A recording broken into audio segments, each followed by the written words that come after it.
understand the double-slit experiment, the most famous experiment in quantum physics. We usually interpret it as proof that light is both a particle and a wave, the essence of quantum physics. Yet in a new paper, a group of physicists disagree. It can all be explained by particles, they say. And this paper appeared in PRL, which is basically the top journal in the field. So let's have a look. For the double-slit experiment, one directs laser light at a plate with two microscopic slits, that's the double slit. On a screen behind the slits, one then sees an interference pattern, that is, bright and dark regions. This is a typical wave phenomenon that you can also see in water waves or sound waves. Light from both slits adds on top of each other, and where crest goes on top of trough, the light cancels out, so that's a dark spot. Where crest meets crest or trough meets trough, they add up, and that's a bright spot. Why does one need laser light? Is it just that physicists really like lasers? They do, but one actually does need the laser light because you need the phases of the light, that is the places where there are crests and troughs, to all be the same. Otherwise, they add up and cancel in random places and you don't see the pattern. But now we can reduce the intensity of the laser light until there are only single quanta of light, individual photons traveling towards the slits. And the odd thing is now that the photons, which are particles, build up an interference pattern one by one. This seems to show that a single photon also behaves like a wave. It must go through both slits and interfere with itself. That light behaves both as a particle and a wave is often called complementarity. So far so good. Not that it makes sense, but we've gotten used to it not making sense. The authors of the new paper now say we've got it all wrong. Light is all particles. It's just that there are both light photon states and dark photon states. The dark photons can't be detected, and that's why there are some light and some dark spots on the screen. The dark spots are where the dark photons go. One of the authors told New Scientist, according to our explanation, we just need the particle aspect of light. The new thing about their treatment is that they don't just calculate the probability of a photon arriving at a particular place. In their calculation, they include a simple model for a detector, like an atom, that can absorb a photon and calculate the probability of this detector detecting something. In the normal treatment, one doesn't do that. They then take the state of the quanta in the light apart into those that will make a detector light up, that are the light photons, and those that won't. Those are the dark photons. The relevant point is that these dark photons are not just vacuum. They're part of the quantum state of the laser light. By the way, this video comes with a quiz that lets you check a new way of looking at the double-slit experiment, and the maths looks fine to me. I don't think the interpretation makes sense. For one thing, both the light and dark states of photons still go through both slits. So I think it's misleading that the authors say it's all about particles. The other thing is that, like in the normal treatment of the double-slit experiment, the energy of the light that goes to the dark regions is zero. Again, that supports the interpretation that those dark states aren't anything like particles. However, that doesn't mean the idea is useless, because that treatment with the light and dark photon states, odd as that sounds, is mathematically more general than the usual treatment in which one relies on this wave interference. There are cases where the usual interference approach wouldn't work, but their approach would, and the authors propose several experiments to study this. They also say that understanding the distinction of light and wave interference general dark. That doesn't mean the idea is useless, because that treatment with the light and dark photon states, odd as that sounds, is mathematically more general than the usual treatment in which one relies on this wave interference. There are cases where the usual interference approach wouldn't work, but their approach would, and the authors propose several experiments to study this. They also say that understanding the distinction of light and dark states can improve the storage and transmission of information information because you don't want to dump information into the dark states where you can't receive it. Honestly, when I read the headline, I thought this is bullshit.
But having read the paper, I think it's a matter of framing. This is a genuinely interesting new way to think about an old experiment. But I don't think that talking about dark states of light is going to make quantum physics any less confusing. So they told you that no one understands quantum physics. I think that's wrong. It's totally understandable. You can give it a try yourself with my quantum course on Bridge.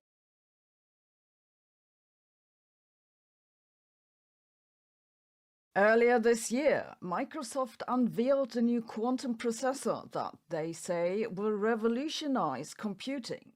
The announcement attracted much criticism from the community, but now Microsoft put out a new paper in which they demonstrate some key functionalities. Are they maybe onto something after all? Have we dismissed Microsoft too quickly? Let's have a look. In February this year, Microsoft introduced Majorana 1 that uses topological qubits. According to their press release, they can realize quantum computers capable of solving meaningful industrial-scale problems in years, not decades. If they could do this, that'd be huge. Quantum computers could unlock major progress in several industries, including finance, and that's not just wishful thinking.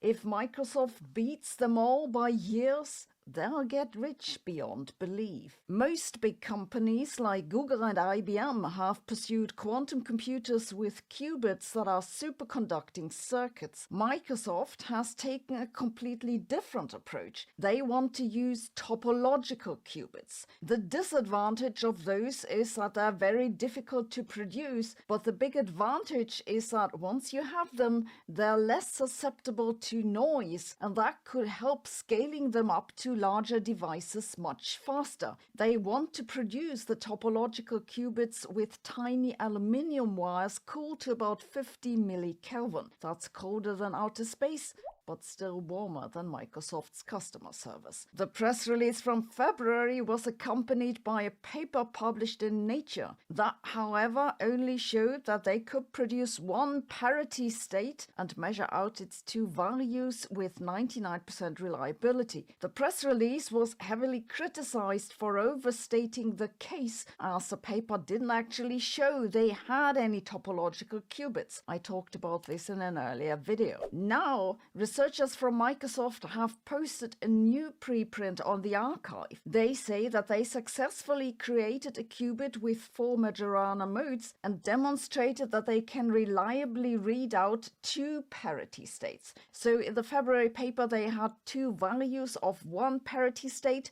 Now they have 2 parity states. This is a key proof of principle, but there are 2 caveats. One is that the error rates for those states are fairly high. In one case 0.5%, in the other 16%. 16%. That's not an error rate, that's a personality trait. The other caveat is that it still doesn't prove that the qubits are truly topological. For that, you'd have to show that they're indeed protected by noise and that they behave as predicted when measurements between the 2 states are iterated. At almost the same time, another new paper appeared that says topological qubits aren't as well protected from noise as everyone thought. The authors claim that researchers have so far underestimated the relevance of 1/f noise, which is ubiquitous in electronic circuits. They say that topological qubits are not well protected from that noise, and it decoheres superpositions within a nanosecond. Well, the guys from Microsoft simply disagree. Chetan Nayak, lead author of the Microsoft papers, told HPC Wire that this problem has been well studied for a decade in theory papers, and we have both direct and indirect experimental measurements in our devices showing that the associated error rates are small. So basically they're saying, whatever the guys in the noise paper calculated, it doesn't agree with what they see in reality. What are we to make of this? Well, neither of these papers have been peer-reviewed. Microsoft has previously had to retract several papers on their topological research, but I think those were honest mistakes. And it's not like anyone actually doubts that topological states exist. They'll get there eventually. But even if that works out. Topological qubits are a big gamble, because no one knows how much of an advantage they'll indeed bring. You see, even if they worked as the math says, that'd only protect certain types of operations, so noise will still remain a problem. And meanwhile, other companies are improving their error correction protocols. If I take all this together, it seems to me that Microsoft is still well behind Google and IBM in terms of quantum computing, though they're very competitive in terms of marketing. Quantum mechanics, algorithms, statistics sounds scary, but don't let yourself be intimidated. Have a look at the courses on Brilliant, because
in case you're watching this video because you can't sleep, I'm sure this is going to help. When I can't sleep, I like to go through some big physics problems. Some of those I've pushed around in my head for decades. And so here is my personal top 10 of physics paradoxes and unsolved problems, starting with 10 Boltzmann brains. The current theories of the universe say that in 10 to the 100 years or so, matter in the universe will be very thinly distributed and just clustered together by coincidence, like atoms moving around in a gas. But these theories also say that the universe will continue for an eternity. And eternity is a very long time. In this time, it can happen just by chance that a few atoms assemble to a molecule. It's unlikely, but wait long enough and it will happen. Wait some more and you'll get a cell just by chance. Wait even more and you'll get an entire brain. In fact, your exact brain will appear at the end of the universe at some point, just by coincidence. And not just once, but infinitely often. What does this mean? I have no idea. 9. Why real numbers? According to physicists' best current theories, nature deep down is all quantum theory. Quantum theory is based on complex numbers, those with a real and an imaginary part that require using the square root of -1. Yet for some reason, everything we can observe is always a real number. I find this incredibly odd. Why is the observable world only based on real numbers? It's like quantum physics is locking away some part of physics from us. Is there a deeper reason for why this is so? Or does it just mean that there's part of reality which we haven't yet figured out how to observe? 8. The black hole information loss paradox. In quantum physics, information can't be destroyed. Yet, black holes seem to destroy it. If something falls into a black hole, it's gone for good. The only thing that comes out of the black hole is Hawking radiation, and that's completely random and contains no information besides its temperature. So what gives? Either quantum physics is wrong or what we think about black holes is wrong. 7. Quantum gravity. One of the most famous consequences of quantum physics is that particles can be in two places at once. But what happens with their gravitational field? You'd think that if the particle's in two places, then its gravitational field should do the same. But this can't happen in Einstein's theory. It just doesn't allow this. So either gravity doesn't have quantum properties, or the gravitational field of particles that are in two places doesn't move together with the particles. Which is it? 6. The Fermi paradox. Where are all the aliens? Why haven't we heard of them? One of the most amazing findings in the past decades in physics has been that planetary systems are much more common than anyone thought. At the same time, biochemists have also found that there are many ways to assemble molecules to autocatalytic cycles that are basically self-sustaining cycles that can result in systems that can reproduce. They're basically the building blocks of life. So why then haven't we heard from the aliens? Are we just too unremarkable because the universe is so full of life? Are they lurking around and observing us? Or are they waiting for us to develop the right technology and make contact first? 5. Complexity and emergence. This is very closely related to the previous one. It seems like complexity of the universe grows. We get more structures, reproducing structures, life, reaction videos on YouTube. But just exactly what is complexity and why do the laws of nature give rise to it? Complexity is closely linked to emergence, the appearance of new features and functions. But in both cases we have no good formal definition and no idea just why the universe would be the way that it is. I believe that solving this physics problem is a precondition for understanding consciousness. 4. The grandfather paradox. Einstein's theories of space and time allow for time travel, for example through wormholes that go back in time. This is at least mathematically possible. But if such time travel were physically possible, it'd open the door to paradoxes like the infamous grandfather paradox. What if you go back in time and kill your grandfather, accidentally I hope, so that you're never born and can't go back in time? Just what exactly prevents this from happening? Or why is time travel not possible? Or is it and we just haven't figured out how? This question is closely related to 3. The error of time. The fundamental laws of nature that physicists have discovered so far work forward in time the same as backward in time. Yet in our everyday life, forward in time and backward in time can be clearly distinguished. Physicists will usually explain this is because for whatever reason our universe started out in a state of very low entropy, and ever since then entropy has just increased. However, I don't think this explanation works because entropy itself is not cleanly defined. It always depends on arbitrary choices. Fundamentally, the entropy of the universe was 0 at the beginning and it's still 0 today. This means that entropy increase is just a different name we've given to the same observation, namely that time has a direction. Some have tried to explain it with the measurement process in quantum physics, but we don't understand how that works either, which brings me to 2. Schrödinger's cat. Erwin Schrödinger's thought experiment about the dead and alive cat illustrates an absurd consequence of quantum physics. It's that its effects don't stay confined to microscopic scales, but they'll inevitably spill over into the macroscopic range that we can observe every day.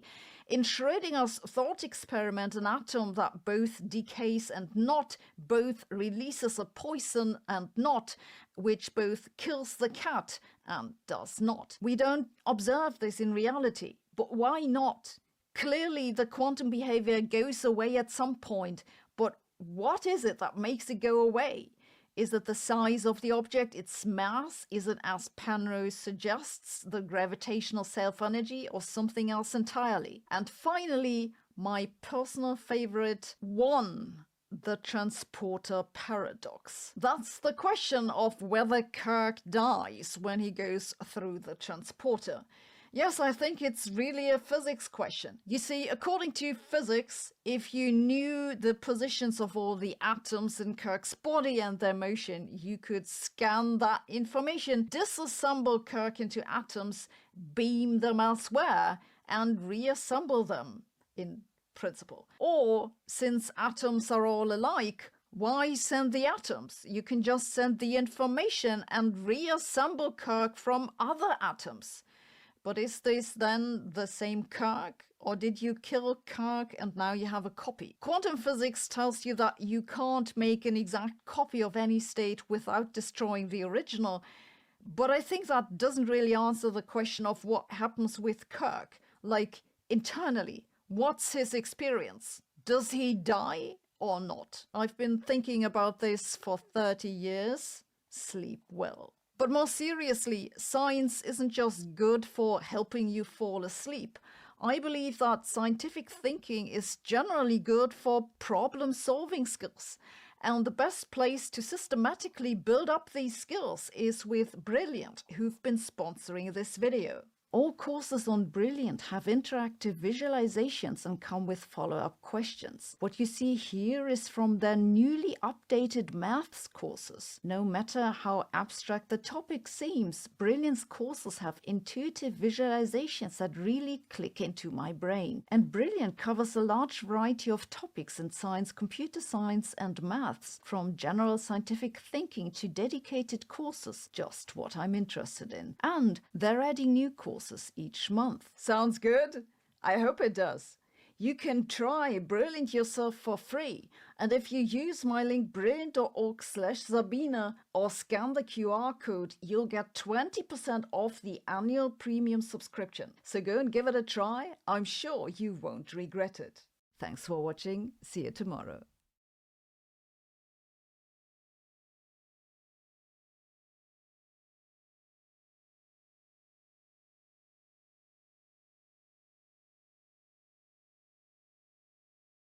Physics is fascinating, but not remotely as mysterious as the popular science media makes it sound.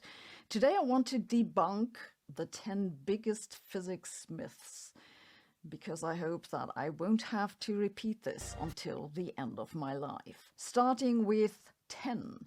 Quantum particles can be in two places at once. This statement is both correct and isn't.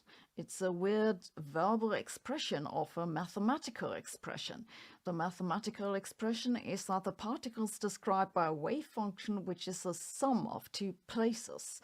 That's what we call a superposition. Yes, a superposition is just a sum. But what does it mean for something to be in one place plus another place? I have no idea. Actually, I think no one has any idea what it means. But because we need to talk about it somehow, we say the particles in two places at once. Is that what the particle really does? Who knows? What even is real? 9. Entropy is disorder.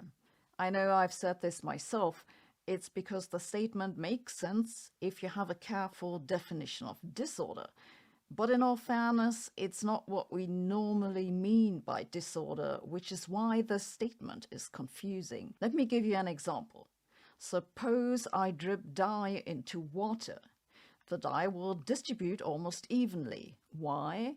Because this almost perfectly even distribution is the state of maximal entropy. It's the most likely thing to happen, whereas it's very unlikely that the dye goes back into a drop. However, if you look in the early universe, you have an almost perfectly even distribution of matter, and that has a very small entropy. Why is that? It's because in this case, the density of the matter is very high, so you need to take into account the gravitational pull. The gravitational pull wants to clump the matter.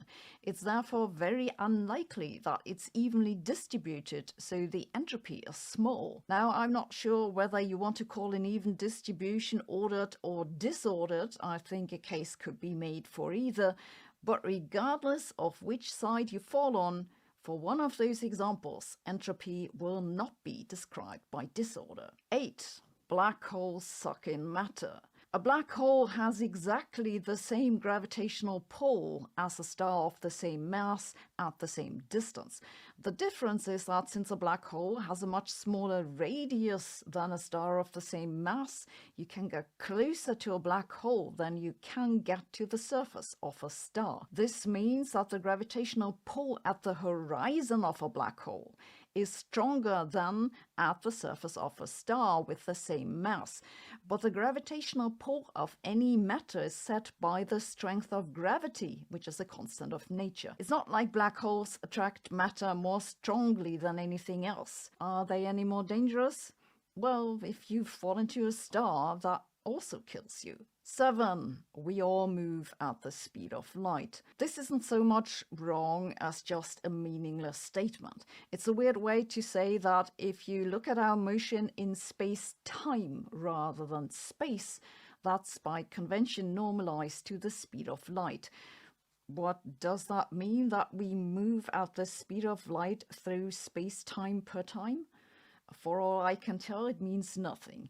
You move through time at 1 second per second, and that's that. 6. The cosmological constant was the worst prediction ever, wrong by 120 orders of magnitude. This is a catchy story that people keep repeating. Unfortunately, it's not true. There's never been such a prediction. What physicists actually mean when they talk about this is that they have a way to estimate what they think the cosmological constant should be. And that estimate is crudely wrong. What you can conclude from this is that their way to make this estimate is nonsense, but that's not a story they like to tell.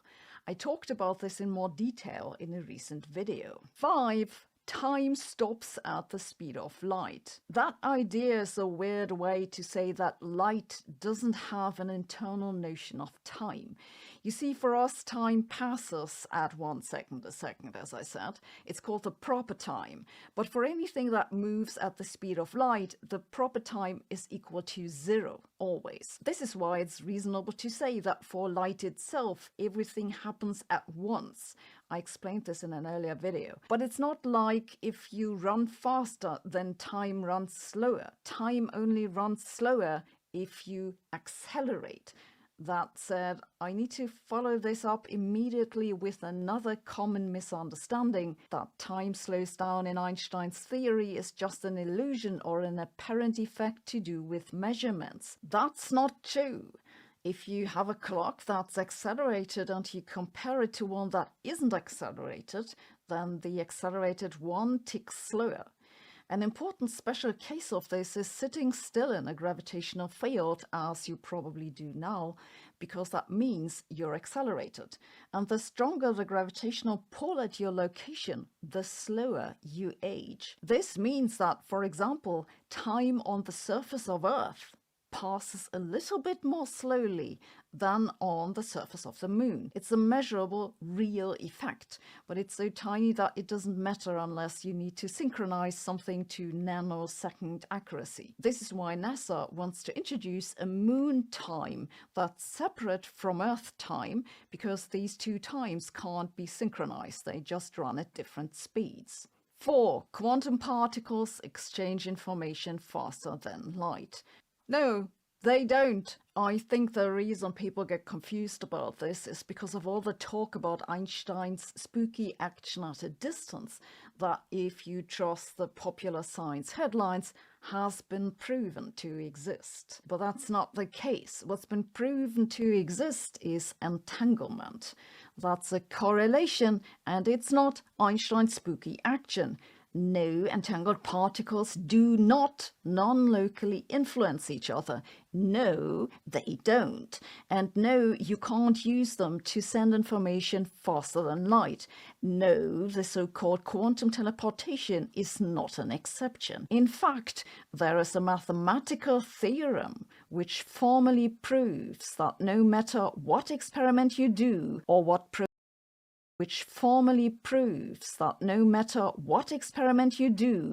protocol you use, You can't use quantum effects to send information faster than light. This brings me to 3. Einstein was wrong about quantum physics. People who say this usually don't know what Einstein said in the first place. His famous remark that God doesn't play dice was, for one thing, clearly a joke, but also it's impossible to prove that the world is either deterministic or indeterministic, so this statement will never be shown to be either true or false. What Einstein did say about quantum mechanics is that he didn't believe that the collapse of the wave function is a physical process. This collapse is what he called a spooky action at a distance, because it happens faster than light. There is to date no experiment that shows that this spooky action is actually physically real. So no, Einstein's beliefs about quantum physics have never been shown to be wrong. Second, dark energy is a sort of anti-gravity. Dark energy is what causes the expansion of the universe to speed up. Anti-gravity would require something that's repelled by our normal matter but attracted to itself. This means dark energy would clump, which it doesn't. Hence, dark energy is not anti-gravity. I suspect that this misunderstanding comes from thinking that anti-gravitating mass or energy would just repel everything, including itself. However, that can't be, because one can calculate the behavior from the spin of the carrier force. You see, for electric charges, the carrier's the photon that has spin 1. It follows from this that unlike charges attract like charges repel.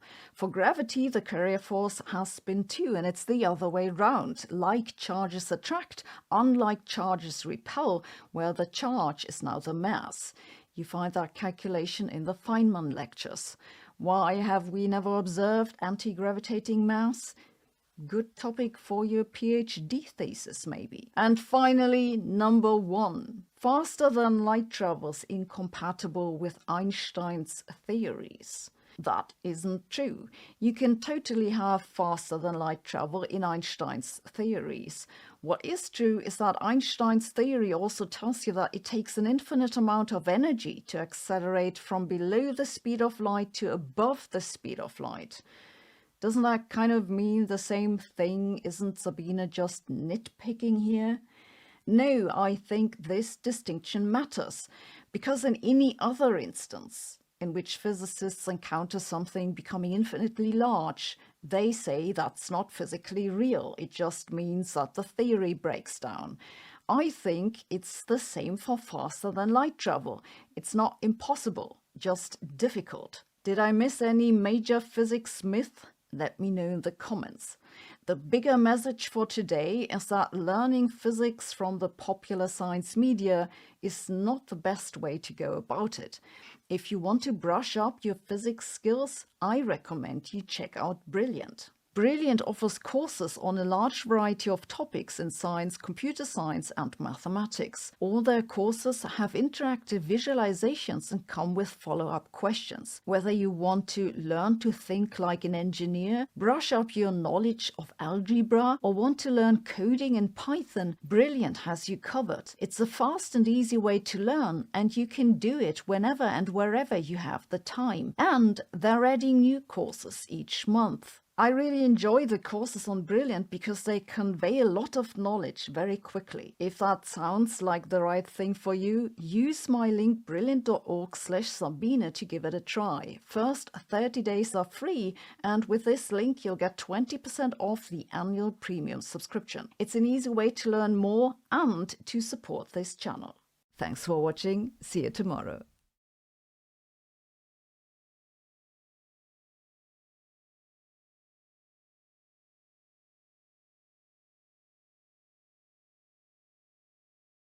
I believe there's intelligent life on other planets, and the most plausible reason why they haven't contacted us is that we're too boring. I mean, we haven't even figured out how to send information faster than light. Pathetic! But wait, let me guess. You've heard that it's impossible to send information faster than the speed of light because physics? Yes, I've heard that too, but I think it's wrong. And in this video, I want to explain why. Is it possible to break the speed of light limit? That's what we'll talk about today. If you've been following this channel for a really long time, first of all, thank you. I know it isn't always easy. Second, you may remember that I already made a video about faster than light travel a few years ago, but I think no one understood it. In fact, when I watched it again recently, I didn't understand it either. So please give me a second chance, because I think it's becoming increasingly relevant to get this right. And this time I'll try to do it better. I'll even let you leave the toilet seat up. In the past year or so, there's been a lot of talk about unexplained aerial phenomena, formerly known as UFOs. I don't actually believe any of those are of extraterrestrial origin because, as I said, we're just too boring for aliens to bother visiting us. Then again, what do I know? Maybe some of those aerial phenomena really are space probes from alien species. And if we want to properly evaluate how likely that is, we need to talk about the possibility of traveling faster than light, or at least sending information faster than light. Because if it's possible at all, then that's what the aliens are doing. The idea that the speed of light is a limit comes from Albert Einstein's theory of special relativity. Yes, this guy again. The speed of light plays a special role in his theory because it's the only speed that's the same for all observers. And just to make sure, I mean the speed of light in vacuum. The speed of light in a medium, any medium, is slower than the speed of light in vacuum, and it depends on how you move relative to the medium. But the speed of light in vacuum does not depend on how fast you move, because there's nothing for you to move relative to. I know this sounds about as exciting as flossing teeth, but it has some unexpected consequences, and I don't mean that your crowns pop off. Suppose you and your friend, let's call him Bob, both have a water hose, and it spits out water at, say, 10 kilometers per hour. Bob gets on a train which moves at 200 kilometers per hour.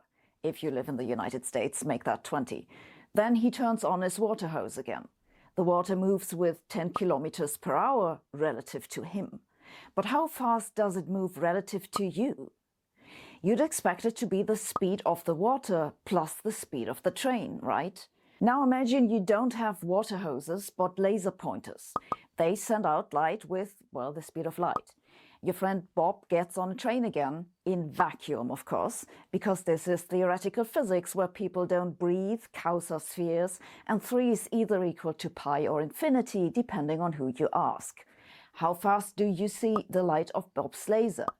You'd expect this to be faster than the light that comes out of your laser pointer by the speed of the train. But not so.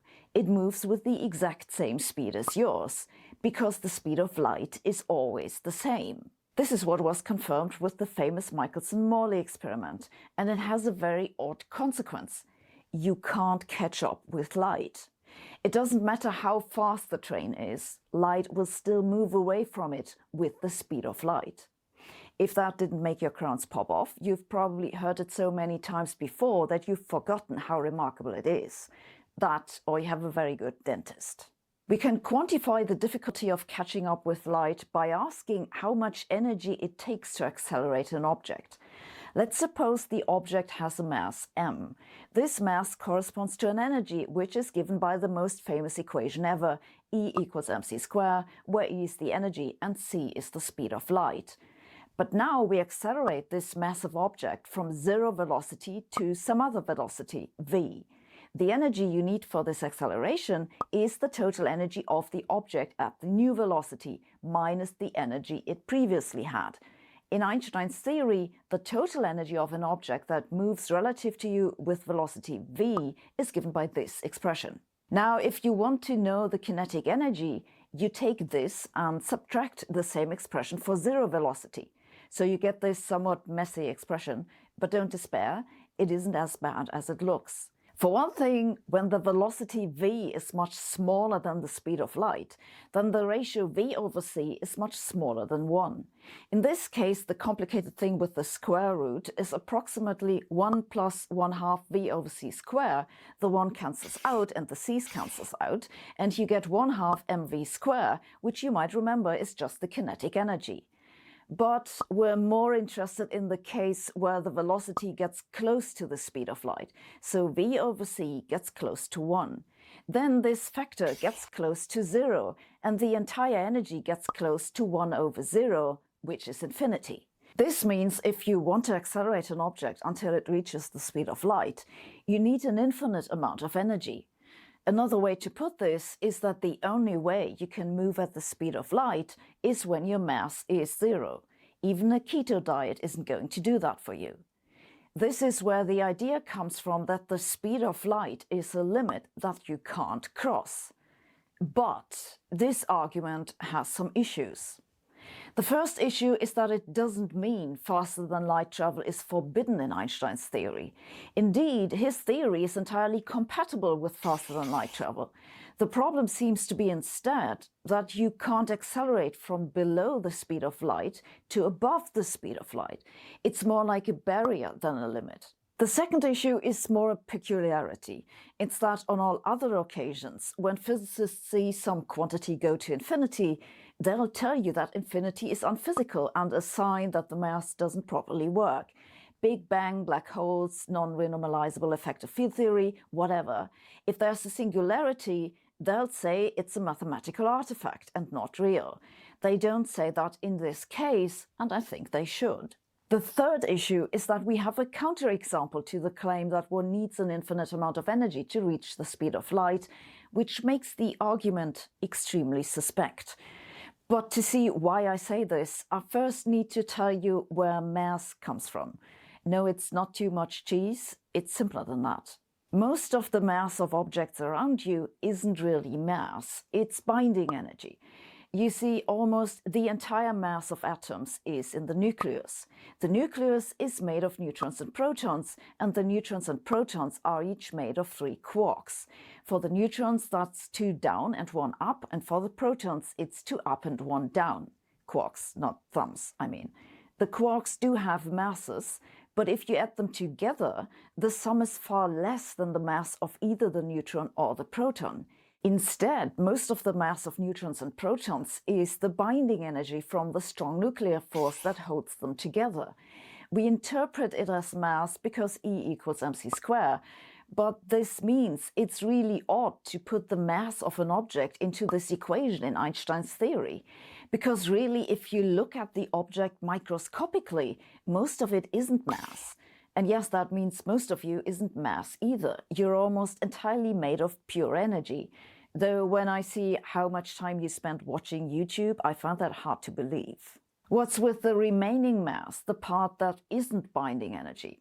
Electrons and quarks do have masses, albeit very small ones. These masses come from the Higgs field, not to be confused with the Higgs boson. To be more precise, the masses come from the condensed Higgs field. This Higgs field condensate fills the entire universe and drags on particles. It's kind of like the 19th century ether, but with 2 important differences. First, the ether was believed to be necessary for light to travel, but for the Higgs field, it's the opposite. The particles of light, the photons, are massless, which means they don't feel the Higgs field at all. But other particles do feel it. When the field condenses, it sticks to the particles. That slows them down, and to us it looks like they have mass. Another difference between the condensed Higgs field and the ether is that the Higgs condensate looks the same for everyone, regardless of how fast they move. It's just a number at each point in space-time, and everyone agrees on what this number is. It's like the number of socks in your washing machine. Doesn't matter how fast the spin cycle is, the number of socks doesn't change. Or if it does, I guess it's time for new socks. The ether, on the other hand, was believed to be basically like a fluid. Some people would drift with the flow, and some people would move against it, and they'd see different things. This is not the case for the Higgs field and its condensate. If you like technical terms, and I just know you do, it's a Lorentz scalar and invariant under Poincaré transformations. Okay, so the masses of fundamental particles come from the Higgs field. But this is only the case when the field is condensed, and that wasn't the case in the early universe. Think of an early morning in spring. No, not the coffee. I mean the dew on the grass. Where does it come from? Well, air contains water vapor, which means that individual water molecules float around in the air, but warm air can hold more water vapor than cold air. If the air temperature drops during the night, the water molecules collect to form drops, which are too heavy to keep floating, and they fall to the ground. The Higgs field has done a very similar thing, not in the early morning, but in the early universe. In the early universe, it was really hot. There was a Higgs field, but it wasn't condensed, kind of like the water vapor in the air. But then the temperature dropped and the Higgs field condensed. This condensate now fills the entire universe. But it was only when the Higgs field condensed that particles acquired masses. It's a phase transition called electroweak symmetry breaking, and it's believed to have happened at about 10 to the minus 10 seconds after the Big Bang, at a temperature of 10 to the 15 Kelvin. That's much hotter than even the center of the sun. What all this means is that in the early universe, none of the particles had masses. They were all massless, and they were all moving with the speed of light. Later, they were not. And here's the important bit. The energy that was released in this phase transition was finite. If it hadn't been, we wouldn't be here, and someone would have written a paper about that, I'm sure. But the equation that we looked at earlier said that the difference in energy should have been infinite. What gives? Mathematically, it's pretty obvious what goes wrong with the earlier argument.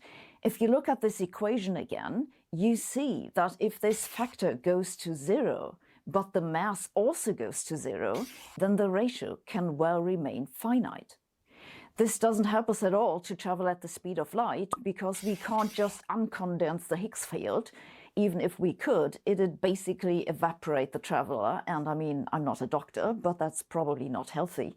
So this isn't going to let us build a warp drive, but it shows that the argument that the speed of light is a barrier isn't even technically correct. There is another reason that physicists often bring up for why you can't travel faster than the speed of light, which is that it can allegedly cause time travel paradoxes. The argument goes like this. Suppose Alice observes a spaceship which goes by faster than the speed of light. Zoom, here it goes. Her friend Bob can't afford the new super-duper spaceship and lamely zooms by in last year's model at merely 90% the speed of light. Then Bob would see the spaceship going back in time. Let's draw this into a space-time diagram to see why. The horizontal axis depicts one direction of space, so left and right, for example. And the vertical axis is time. A spaceship which doesn't move according to this axis just makes a vertical line. A spaceship at constant velocity is a line which has some angle to the horizontal. By convention, a 45-degree angle is the speed of light. Alice just sits there and moves on this straight line. And everything that happens on a perfectly horizontal line happens simultaneously according to Alice. The faster-than-light spaceship goes by like this, and Bob moves on this line. The question is now what Bob sees. For this, let's look at two particular events, and let's make sure those events have a clear error of time from entropy increase. Let's say someone drops a raw egg. The guy in the spaceship stumbles here, and the egg smashes to the ground here. This means, importantly, that time on the spaceship passes in this direction and not in the other direction. Since Bob is moving relative to Alice, he sees different events happen simultaneously.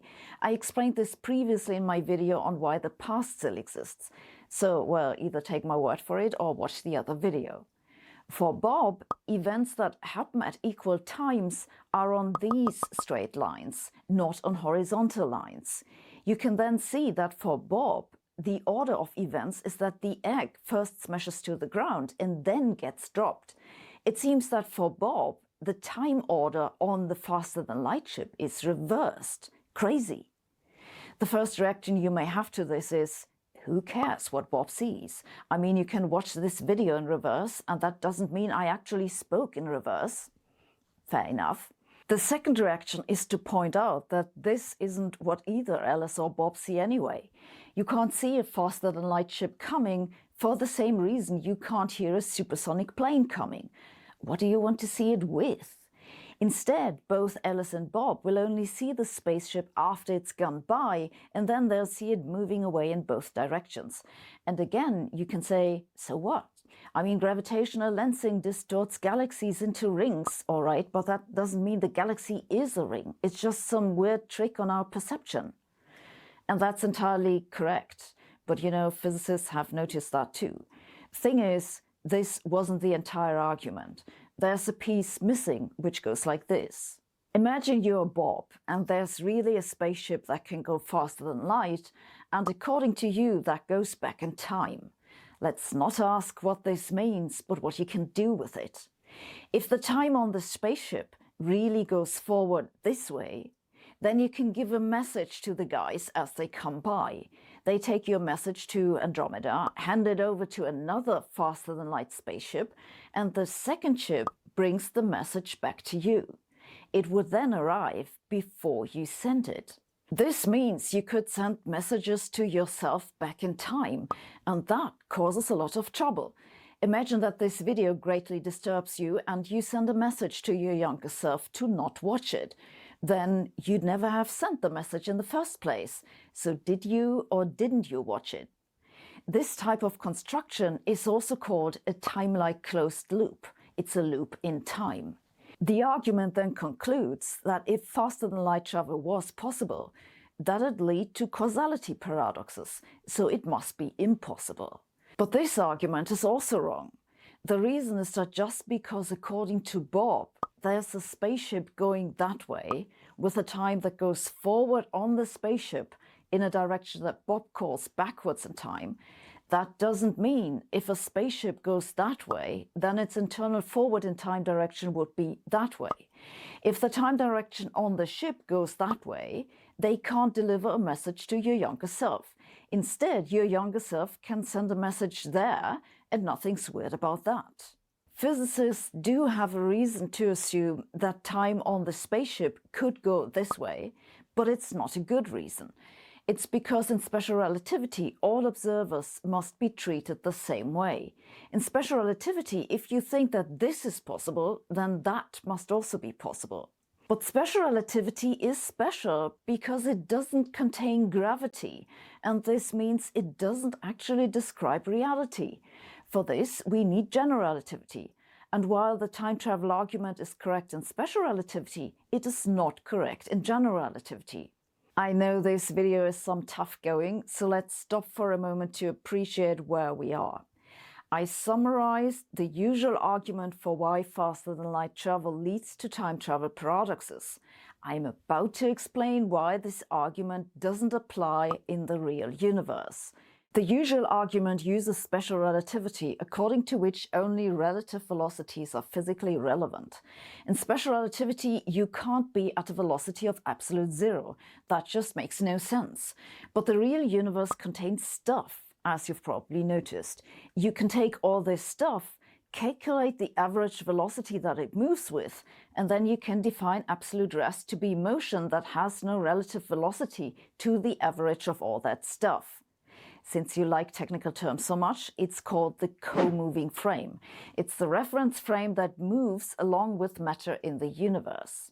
We are currently not at rest relative to the average of stuff in the universe because the Earth goes around the Sun, and the Sun goes around the center of the Milky Way, and the Milky Way is rushing towards something called the Big Attractor that no one really knows what it is. If you wanted to be at rest with the universe, you'd have to run at 300 kilometers per second into this direction. This. Or this? All right, so there's matter in the universe that moves one way and not another. But what does this have to do with the time travel story? Suppose you're Alice again, but now you're Alice in a universe with general relativity, and you're moving with the stuff. You are in the co-moving frame. And now assume that faster-than-light travel is only allowed forward in time in this particular frame. In this case, you can't make loops in time, regardless of what Bob thinks he sees. The co-moving frame defines one direction as forward in time.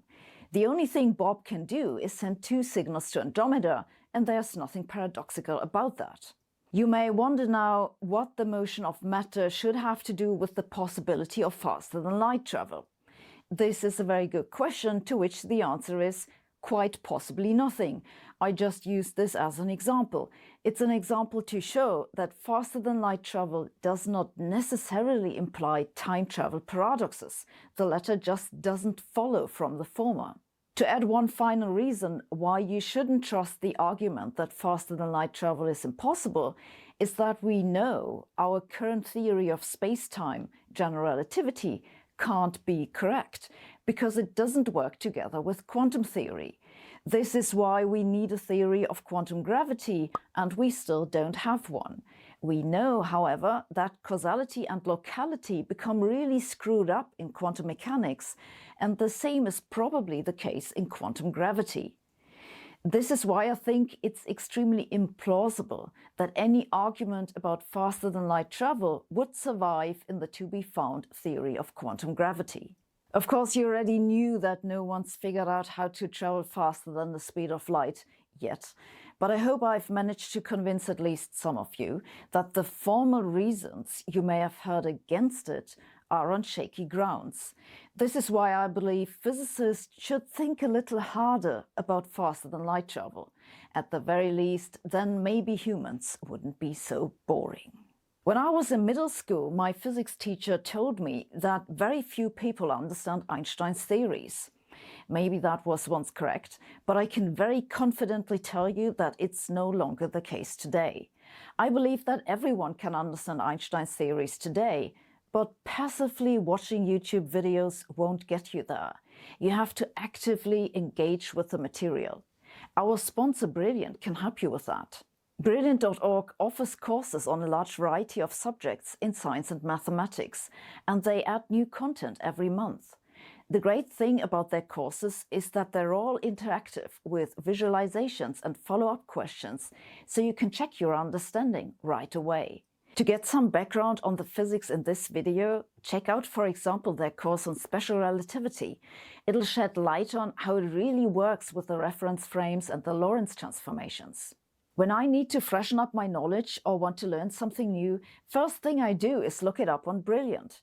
I now even have my own course on Brilliant, which is an introduction to quantum mechanics. It covers topics such as interference, superpositions and entanglement, the uncertainty principle and Bell's theorem. It's a beginner's course that you can take without prior knowledge. And you can then build up on this, maybe with their courses on quantum objects or quantum computing. If you're interested in trying Brilliant out, use our link brilliant.org/Sabine and sign up for a free trial. You'll get to try out everything Brilliant has to offer for 30 days, and the first 200 subscribers using this link will also get 20% off the annual premium subscription. Thanks for watching. See you next week.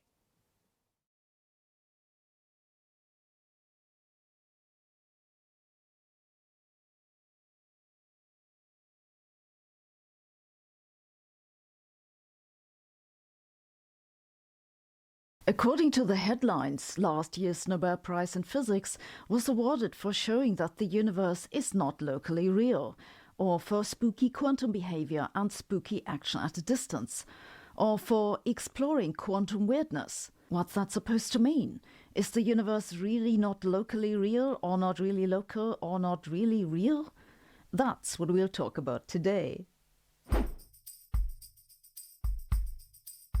My grand plan for this video is that we'll first look at what locality means, then we'll talk about quantum mechanics, and then we'll combine both. Let's start with locality. You all know what locality means. It means if you want to go to New York City, you don't just disappear from Heathrow and reappear at JFK.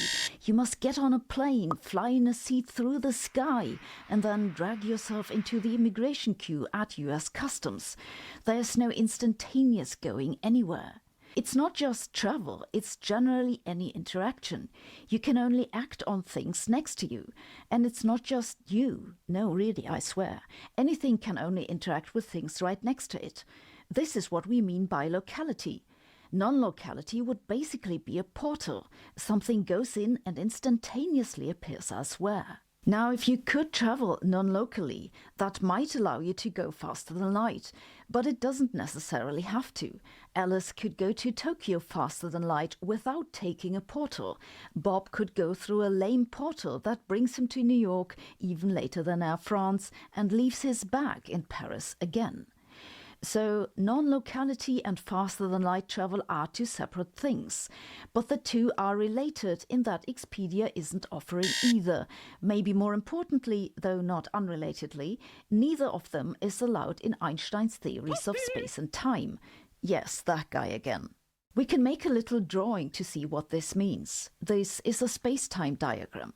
The horizontal axis is one dimension of space, say left or right. The vertical axis is time. If you don't move but sit still, that's described by a vertical line in this diagram. If you move at a constant velocity, that makes a line at a fixed angle. By convention, a 45-degree angle is the speed of light. According to Einstein, nothing can go faster than light. This means if an event happens here, then anything that can be influenced by this event must lie within a region that's bounded by 45-degree lines emerging from the event. This boundary is called the future light cone, and the region that can be influenced from the event is that inside the future light cone. Likewise, there's a region which contains everything that can influence the event, which is the inside of the past light cone. If something could go faster than the speed of light, it could enter your light cone like this. And if non-locality was possible, it wouldn't have to respect those light cones either. It could just jump into your light cone. For the rest of this video, we'll assume that faster-than-light travel can't happen and just look at non-locality. If you'd rather hear me talk about faster-than-light travel, I have another video on that. Our experience suggests that reality is local, in that these jumps in space-time don't happen. There's no action at a distance, no portals. However, our descriptions of reality are not always local. Suppose I take two sheets of paper and write the number +1 on one and -1 on the other.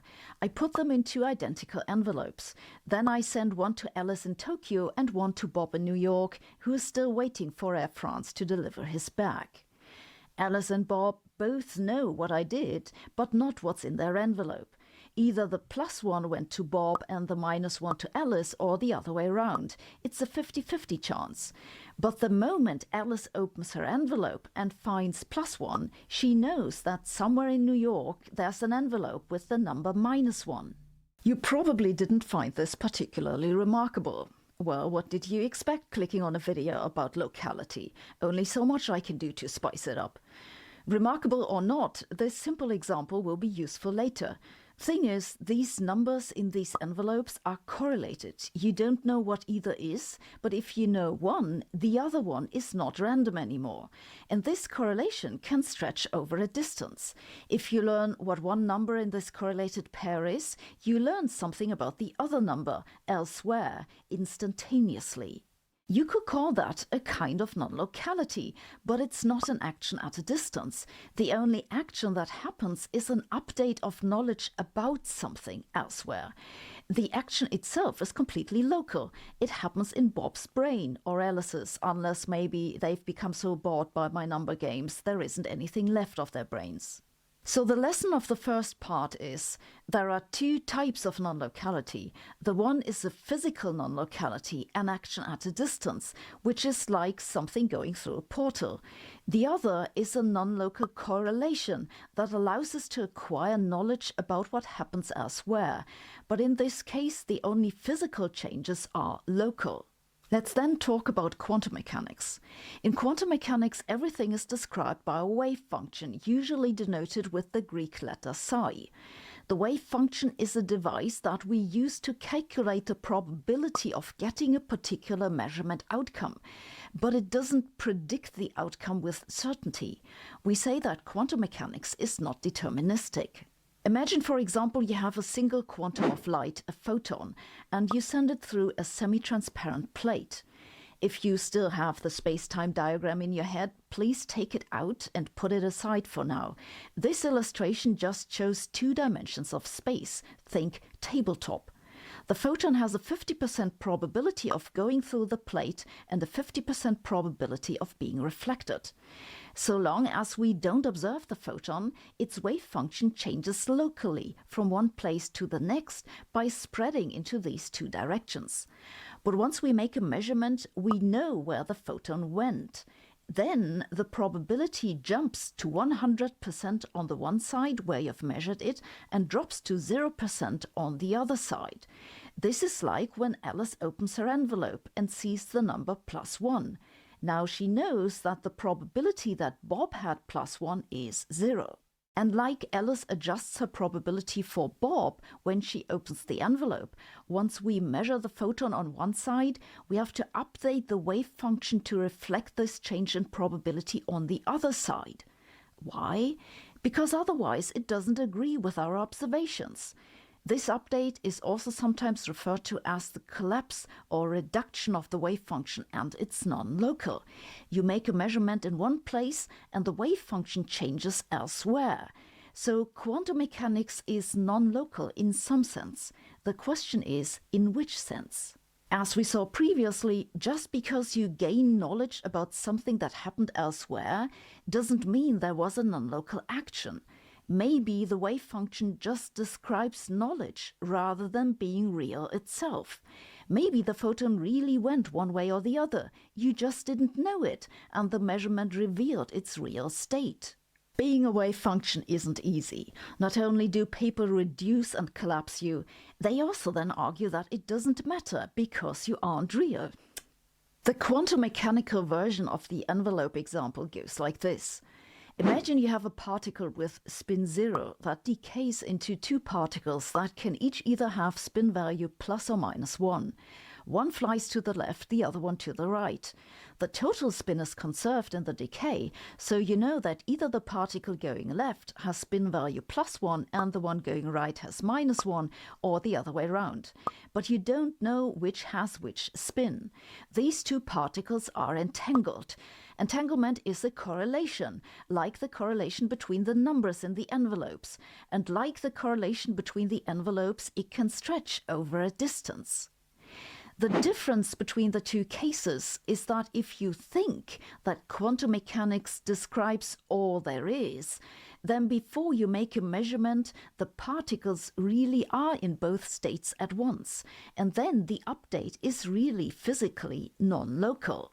The idea that this update meant the particles between the two cases is that if you think that quantum mechanics describes all there is, then before you make a measurement, the particles really are in both states at once, and then the update is really physically non-local.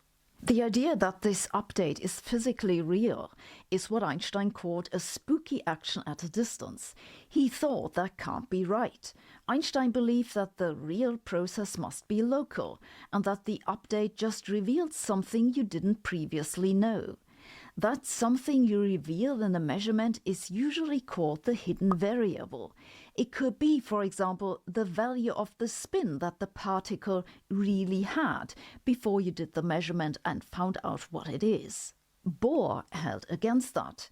He said there are no hidden variables and no underlying information that you can reveal. The wave function is all there is, and the collapse is really non-local. Bohr seems to have liked quantum mechanics because he thought that its indeterminism makes place for free will, though that's rather questionable.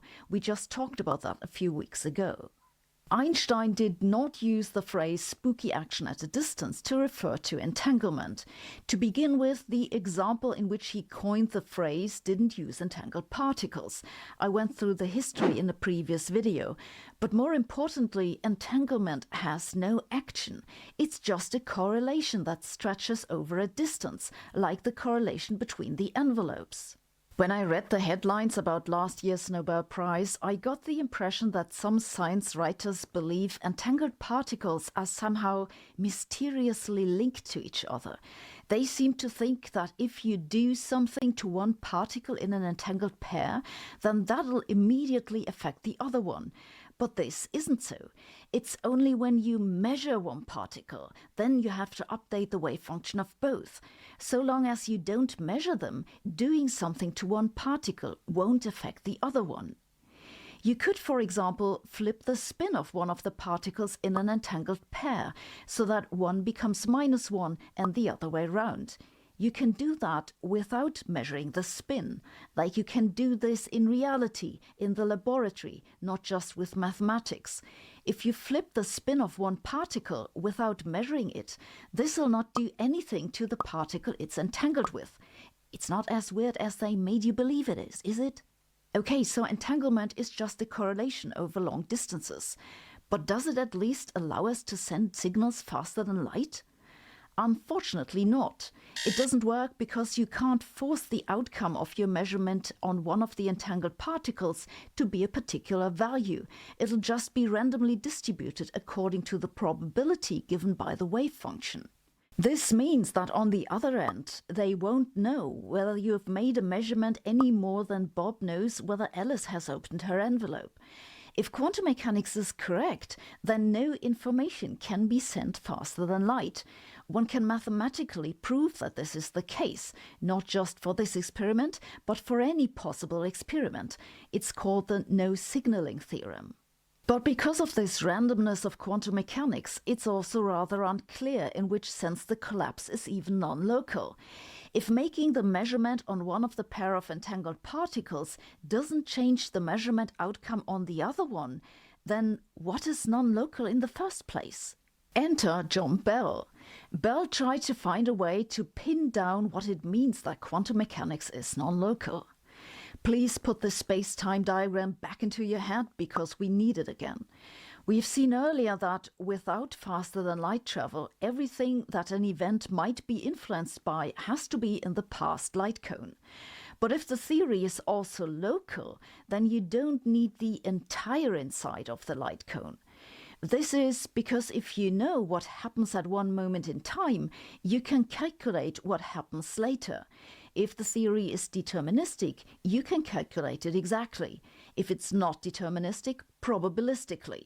This means all you need is the information at one particular moment in time for anyone's notion of time. In one dimension, that moment is a line going through the inside of the past light cone.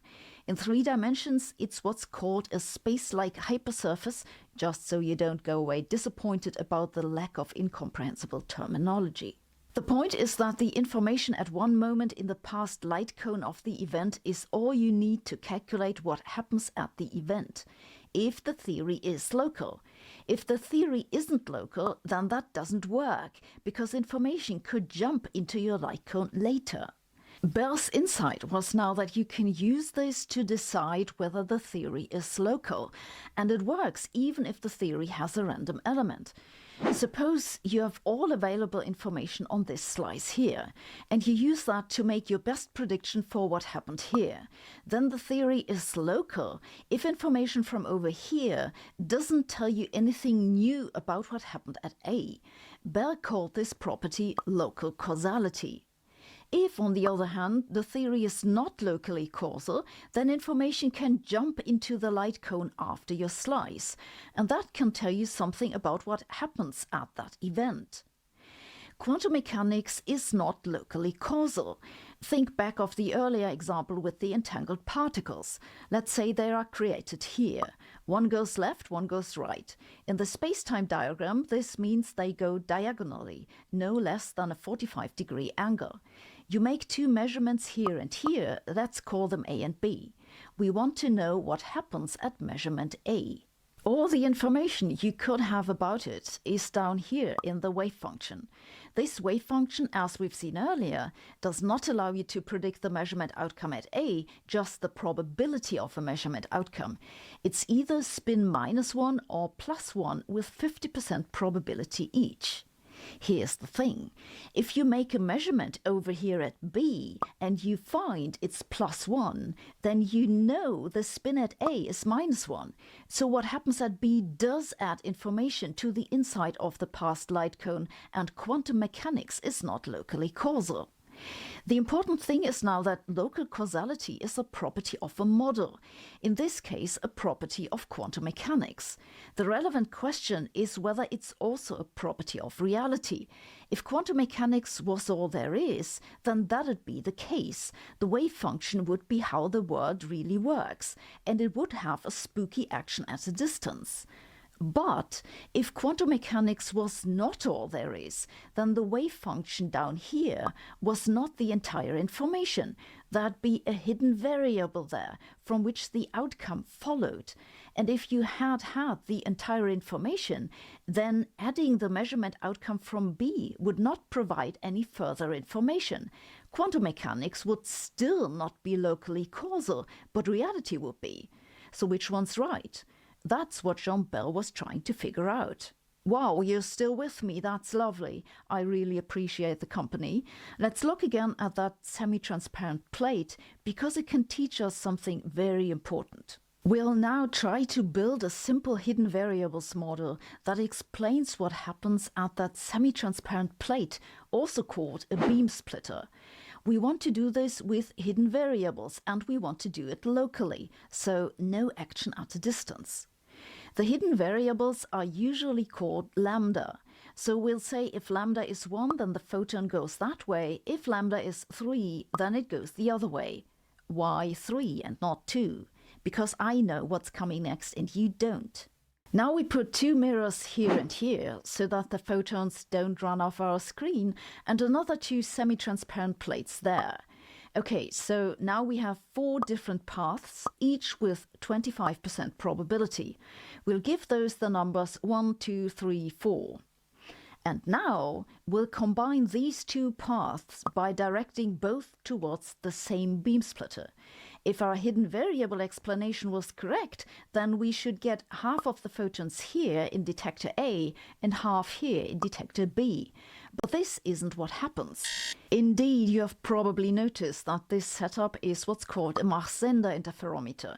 If the paths are the same length, then the photon will always go to detector B. You can measure it and all, it's definitely real. The interference in these detectors is exquisitely sensitive to the length of the paths, which is why one can use this type of interferometer to measure tiny deformations. This is how a gravitational wave interferometer works. But how does it work? Well, in quantum mechanics, the photon is described by a wave function, and waves can interfere with themselves, either constructively or destructively. In quantum mechanics, the photon goes over both paths, and on this output, the wave interferes destructively with itself, so no signal, and all photons go the other way. But the price you have to pay for this is that if you measure which path the photon went, you need the non-local collapse. How can we use hidden variables to get this done locally? Well, no one's ever said that we can't have waves that go 2 paths in a local hidden variable model. All we need to do is say, if we measure which path the photon goes, then we use these variables, 1, 2, 3, 4, and the photon behaves like a particle. If we measure the interference between the paths, then that's hidden variable number 5. The photon behaves like a wave and goes only into detector B. Problem solved. It's local because the photon goes on one continuous path into the detector where it's measured. For this to work, the value of the hidden variable that determines what the photon does must depend on what you measure. It's called a violation of measurement independence. So the lesson is, if we want a local hidden variable model that reproduces quantum mechanics correctly, then it needs to violate measurement independence. This finally brings us to Bell's theorem. I'm not going to explain Bell's theorem because you've already watched 20 videos about it and it didn't help. I'll just tell you what it says. Bell's theorem says if you want a local hidden variables model that reproduces quantum mechanics correctly, then it needs to violate measurement independence. Isn't that what we just concluded from this little example with the interferometer? Yes, Bell's theorem says the same thing. You see, what happened is that Bell originally just assumed that measurement independence is fulfilled. He then proved that any local hidden variables theory which fulfills this assumption will obey an inequality for the correlations of certain measurement outcomes. It's now called Bell's inequality. Quantum mechanics can violate this inequality. What the Nobel Prize was awarded for is experimentally demonstrating that these inequalities are indeed violated by observed measurement outcomes. This means that either reality respects measurement independence but is not locally causal, or it's locally causal and violates measurement independence. Just logically, it could be a combination of both, but I don't know why you'd want to do that. Since Bell had forgotten about this assumption of measurement independence, he mistakenly thought that demonstrating an experimental violation of his inequality would rule out all local hidden variables models and thereby show that spooky action at a distance is real. Indeed, most physicists still seem to believe this. At this point, you might think Sabine is talking complete rubbish, because if that's right, why doesn't anyone ever mention this? Well, first of all, you don't have to take my word for it. It's all in the published literature and easy to check. In fact, one of the people who pointed out that Bell had forgotten this assumption was John Clauser, who was one of the recipients of the 2022 Nobel Prize. Why physicists refuse to mention it is a very interesting question to which I don't have an answer. My best guess is that they want reality to be weird because they like the mystery. There are several hidden variables models that are local and that reproduce the predictions of quantum mechanics by violating measurement independence. I'll leave you links in the info below. And yes, a violation of measurement independence has also been called superdeterminism, though this term is extremely misleading. I talked about this in an earlier video. In summary, quantum mechanics is not local. What makes it non-local is the collapse of the wave function. The question is whether this non-locality is physically real.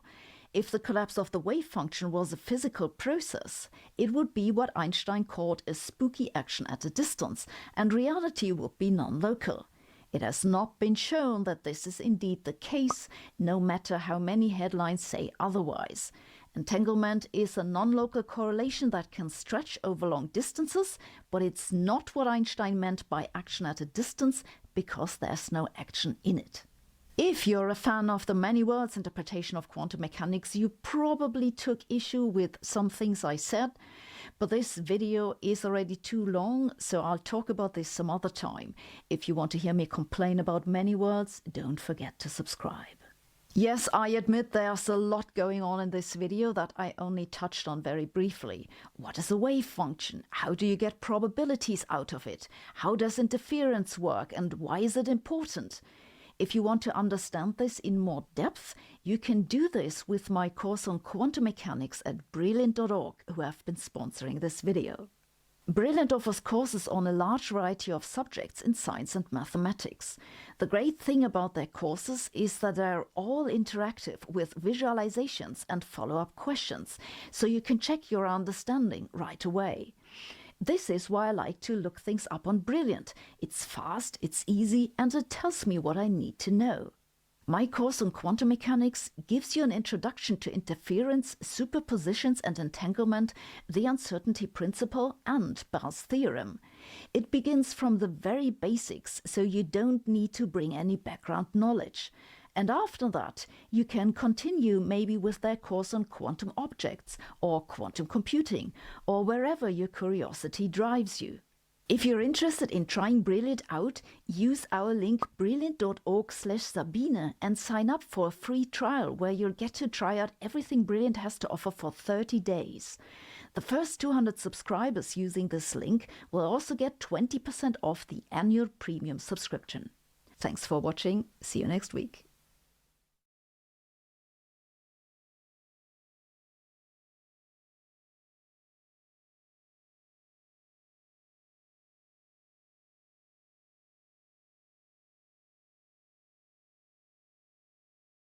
extra dimensions, that might suggest each of them is like a straw and there's only one way to do it. But actually, there are many different ways to do it. Already in 2 dimensions, you have a torus or a sphere as example. And if you have 6 dimensions, there's a huge number of ways to roll these dimensions up, some 100,000 or so. At this point, the idea that string theory was unique and would just spit out the standard model went out of the window. The problems did not stop there. String theory works best in a universe with a negative cosmological constant, and string theorists originally just assumed that it be so. The cosmological constant, if you remember, is a constant of nature that determines how the expansion of the universe changes, whether If there's one thing the internet has shown is that there is a lot of pedophiles on the internet. So Lil Tay, the moment she turned 18, which by the way, this bitch is beyond mid. She's already mid with makeup on. Imagine that chick with makeup off. I mean, Jesus Christ. Take this bitch to a water park. You will see a zombie of what they once were. And even still, they're already mid. Like the moment they turn 18, she sets a OnlyFans records, garnering over $1.03 million in 24 hours. Yes, guys, any random whore on the internet can become a millionaire if they just get rid of their morals and their self-respect and send a video of them shoving a dildo up their ass. Yep, and people say women have it hard. That's crazy. All right, let's watch this video. Absolutely disgusting. So if you guys aren't... They got something hard, but I don't know if it's... What? How did people pay $1 million for this? Jesus! People are gooning to this. I mean, have some self-respect. Where Lil Tay is in the spotlight once again, this time for a much more serious issue. Literally a minute after turning 18 years old, she would decide to drop the link to her new OnlyFriends account, doing some very questionable promo leading up to it, which has caused for a lot of concern for people on the internet and absolute fucking losers, man, in the industry. Now, over the past couple weeks, Lil Tay's been making some very questionable tweets. If this post gets 10,000 likes, I'll seriously consider making an OF. And so no one's surprised the PDF files of Twitter would run that shit up real quick. That was fast. She would also drop a poll asking people if they wanted her to drop an OF for her 18th birthday. Yo, guys, for real, just delete your OnlyFans, delete your Fansly, remove the shackles that bind you, listen to my chat, porn's free, why the fuck would you pay for it? Just remove the shackles that bind you, chat. Come on, lock in. And out of the over 100,000 people that voted, most people would say no. But it's still crazy that over 31,000 people would vote for her to drop the link. Fucking freaks of society. And you know most of the people that voted yes are old creepy men who got their wallets ready to blow a bag on Lil Tay. Pause on that. Dude, stop. This is sick. You're a child. Where the fuck are your parents? Now for real though, what do Lil Tay's parents actually think of this? I mean, if we remember back to whenever she was only 9 years old, her mom got exposed for literally using her for money, which is definitely something that we all could have expected, but this seems like a very similar situation. Based on past events, her mom probably doesn't give a fuck she's making an OF. God, this is just creepy, bro. She's not, I mean, the worst thing is she's ugly, right? This actually makes me so upset, right? How there are people who have to go into work every fucking day, work a 9 to 5 with the boss they fucking hate. And then you have these 3 out of 10 girls that just say, you want to see me shove a dildo up my ass? And then all of a sudden they're multimillionaires. Jesus Christ. I feel so bad for the kids they're going to have. That's not true. They'll probably kill themselves in their mid-30s. But either way, man, this shit is depressing as fuck. I think she's probably happy because it's only going to bring the family more and more money. Y'all already know what the fuck going on. Lil Tay's dropping the youngest link of the century. Mark your calendars tomorrow, 3 p.m. EST. And nobody, including my family, including the grown-ass haters, is going to stop me. You know why? Lil Tay rich and finna get richer, bitch! She thinks she better do bad baby numbers, lol. A lot of brothers in the comment section finna buy this shit too is the crazy part. So, it's my 18th birthday on July 29th. And every male has been counting down to it and literally telling me to drop the link the second I turn 18. No, I actually feel nauseous. I feel guttural hatred and just vile sickness towards anybody who would want to buy that shit. I mean, holy shit, I'm old, guys. I'm bitter, I'm old, and this world is getting grosser by the minute. Holy fuck. Crazy thing is though, there are definitely a lot of guys, especially weirdos on Twitter, that are counting down the seconds until she turns 18. As weird as it is, there are freaks like that on the internet, and I'm sure many of them have been waiting for this moment for literal years. You can tell from her eyes, she hates this shit, but she gotta pay the bills. I don't know how accurate this statement actually is. Is Lil Tay broke? Is she actually rich like she claims? I mean, no one really knows other than her and her family. Well, I mean, good news is we get to watch this very enjoyable Left 4 Dead 2 B-roll, so that's at least one positive. I mean, I'm broke as shit. Broke as shit. You don't want to know Aswin's take on this then? Okay, yeah. No, I have belief in my homie that he don't want to see this shit neither, bro. I believe in Aswin.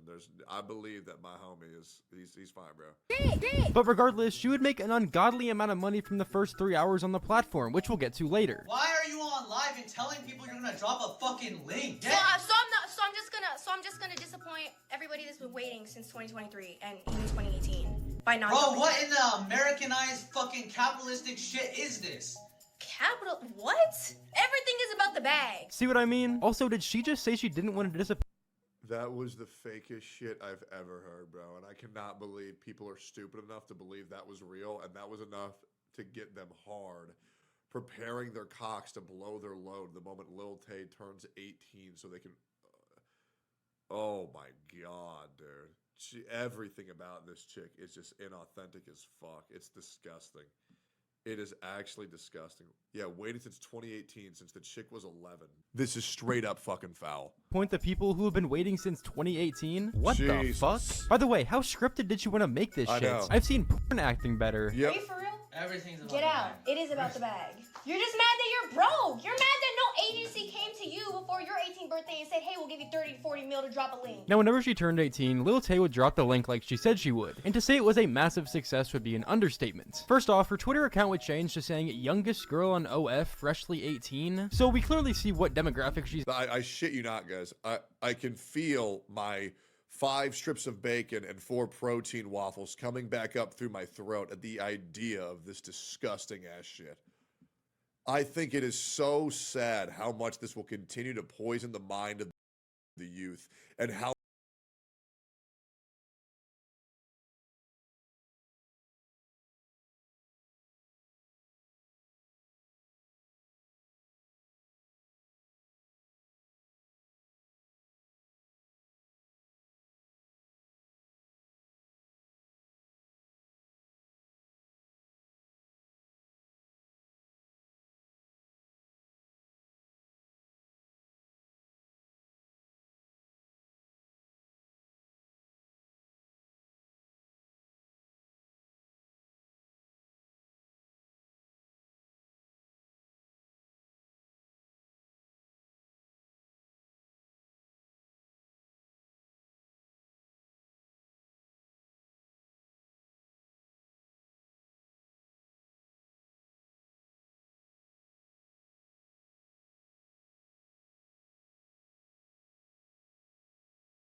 Yes, I know in a couple of days everything could change with the incoming lane swap nerfs, but that won't affect the build, so let's jump into it. First of all, I've made some changes.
There are planets in our universe that you won't actually believe exist. Tiny planets smaller than countries on Earth, massive ocean worlds with no land, beautiful gas giants that make Jupiter look like a baby, and even planets so massive that they nearly turned into stars. So let's go on a journey exploring all the different kinds of planets in the universe. Before we explore the largest planets in the universe, let's start small, exploring the baby planets. Smaller than Earth, we have Mars and Mercury. Mercury is just 5% of Earth's mass, while Mars is about 10%. Interestingly, the surface gravity that we'd experience on Mercury or Mars is about the same, around 40% of Earth's gravity. Moving beyond our solar system is Kepler 37b. It is the smallest confirmed exoplanet that we have found. It's actually a little bit smaller than Mercury. To give you an idea, you couldn't even fit all of Asia onto this tiny planet. But we have only discovered around 5,000 exoplanets in a universe that very likely holds trillions of them. So what is the smallest planet that could possibly exist? We ran a simulation to find out. Let's assume that this tiny planet needs to be in a clear orbit around a star and achieve hydrostatic equilibrium, meaning it's roughly a spherical shape with no big lumps. Using this definition, here it is. This is the smallest planet the laws of physics allow. I've named it Tinky. Tinky is less than 5% of Earth's radius. On Tinky, a 70-kilogram human would weigh less than 2 kilograms. You could literally jump like 50 meters high. Walking a loop around Tinky would take only 47 days, and its total surface area is roughly equal to France and Spain combined. Now, I think we should go bigger. Meet LHS 1140b, one of the most intriguing super-Earths we know. This rocky world is almost 7 times more massive than Earth, yet only around 70% larger in radius. Our 70-kilogram person would weigh around 170 kilograms here. It would be possible to move around, but definitely a struggle. And better yet, this planet sits in its star's habitable zone. You could fit nearly 3 times more land area compared to the Earth. So imagine how big the continents could be. Even more extreme is Toy 849b. By looking at its size, you might assume that it's around, 4 or 5 times the Earth's mass. But it actually clocks in at 40 Earth masses, nearly the size of Neptune, but twice as massive. We think it might be the exposed core of a gas giant planet. If a planet orbits too close to its star, intense radiation can blow away the upper gas layers, leaving behind this dense core. Living on a super Earth would be just looks like a bunch of generic metal chunks. However, what I think is cool is that this is actually pure calcium. I've always thought it was weird to think of calcium as a metal, but I mean, it is. It's also pretty sensitive to air and moisture, which is why it's safely stored and protected in this glass ampule. But anyway, now that the calcium is free, there's something I've been really wanting to try with it. So I collected a small amount of it, and now I just want to drop it into some water. It all started reacting almost immediately and turning into calcium hydroxide, which was making the water white.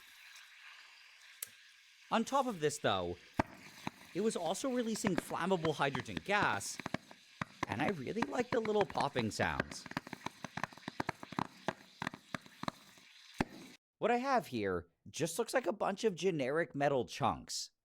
However, what I think is cool is that this is actually pure calcium. I've always thought it was weird to think of calcium as a metal, but I mean,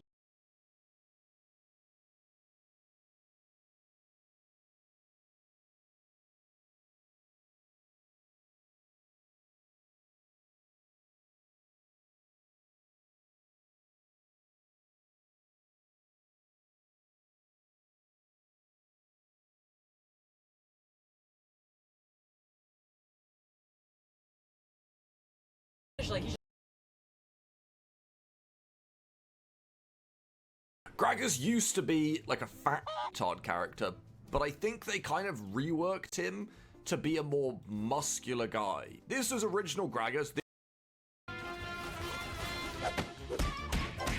I'm getting fisted. I'm getting fisted. I'm getting fisted. Relax. There is nothing worse than male or female. Shut your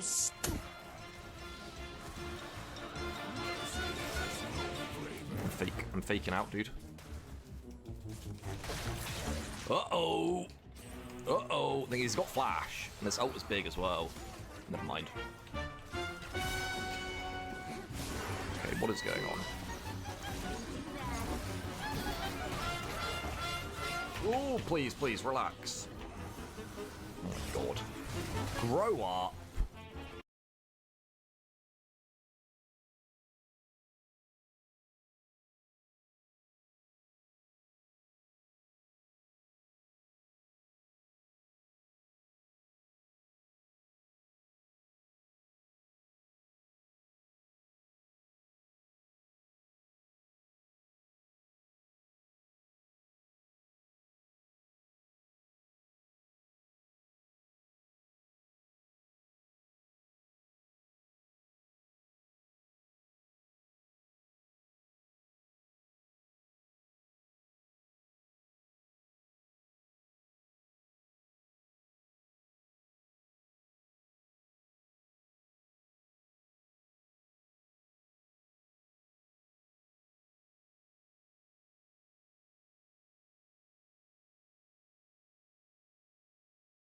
Whether it gets faster or slower.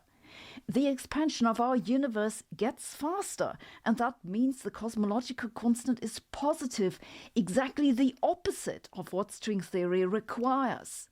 String theorists found a way to fix that problem, but that introduced even more ambiguity.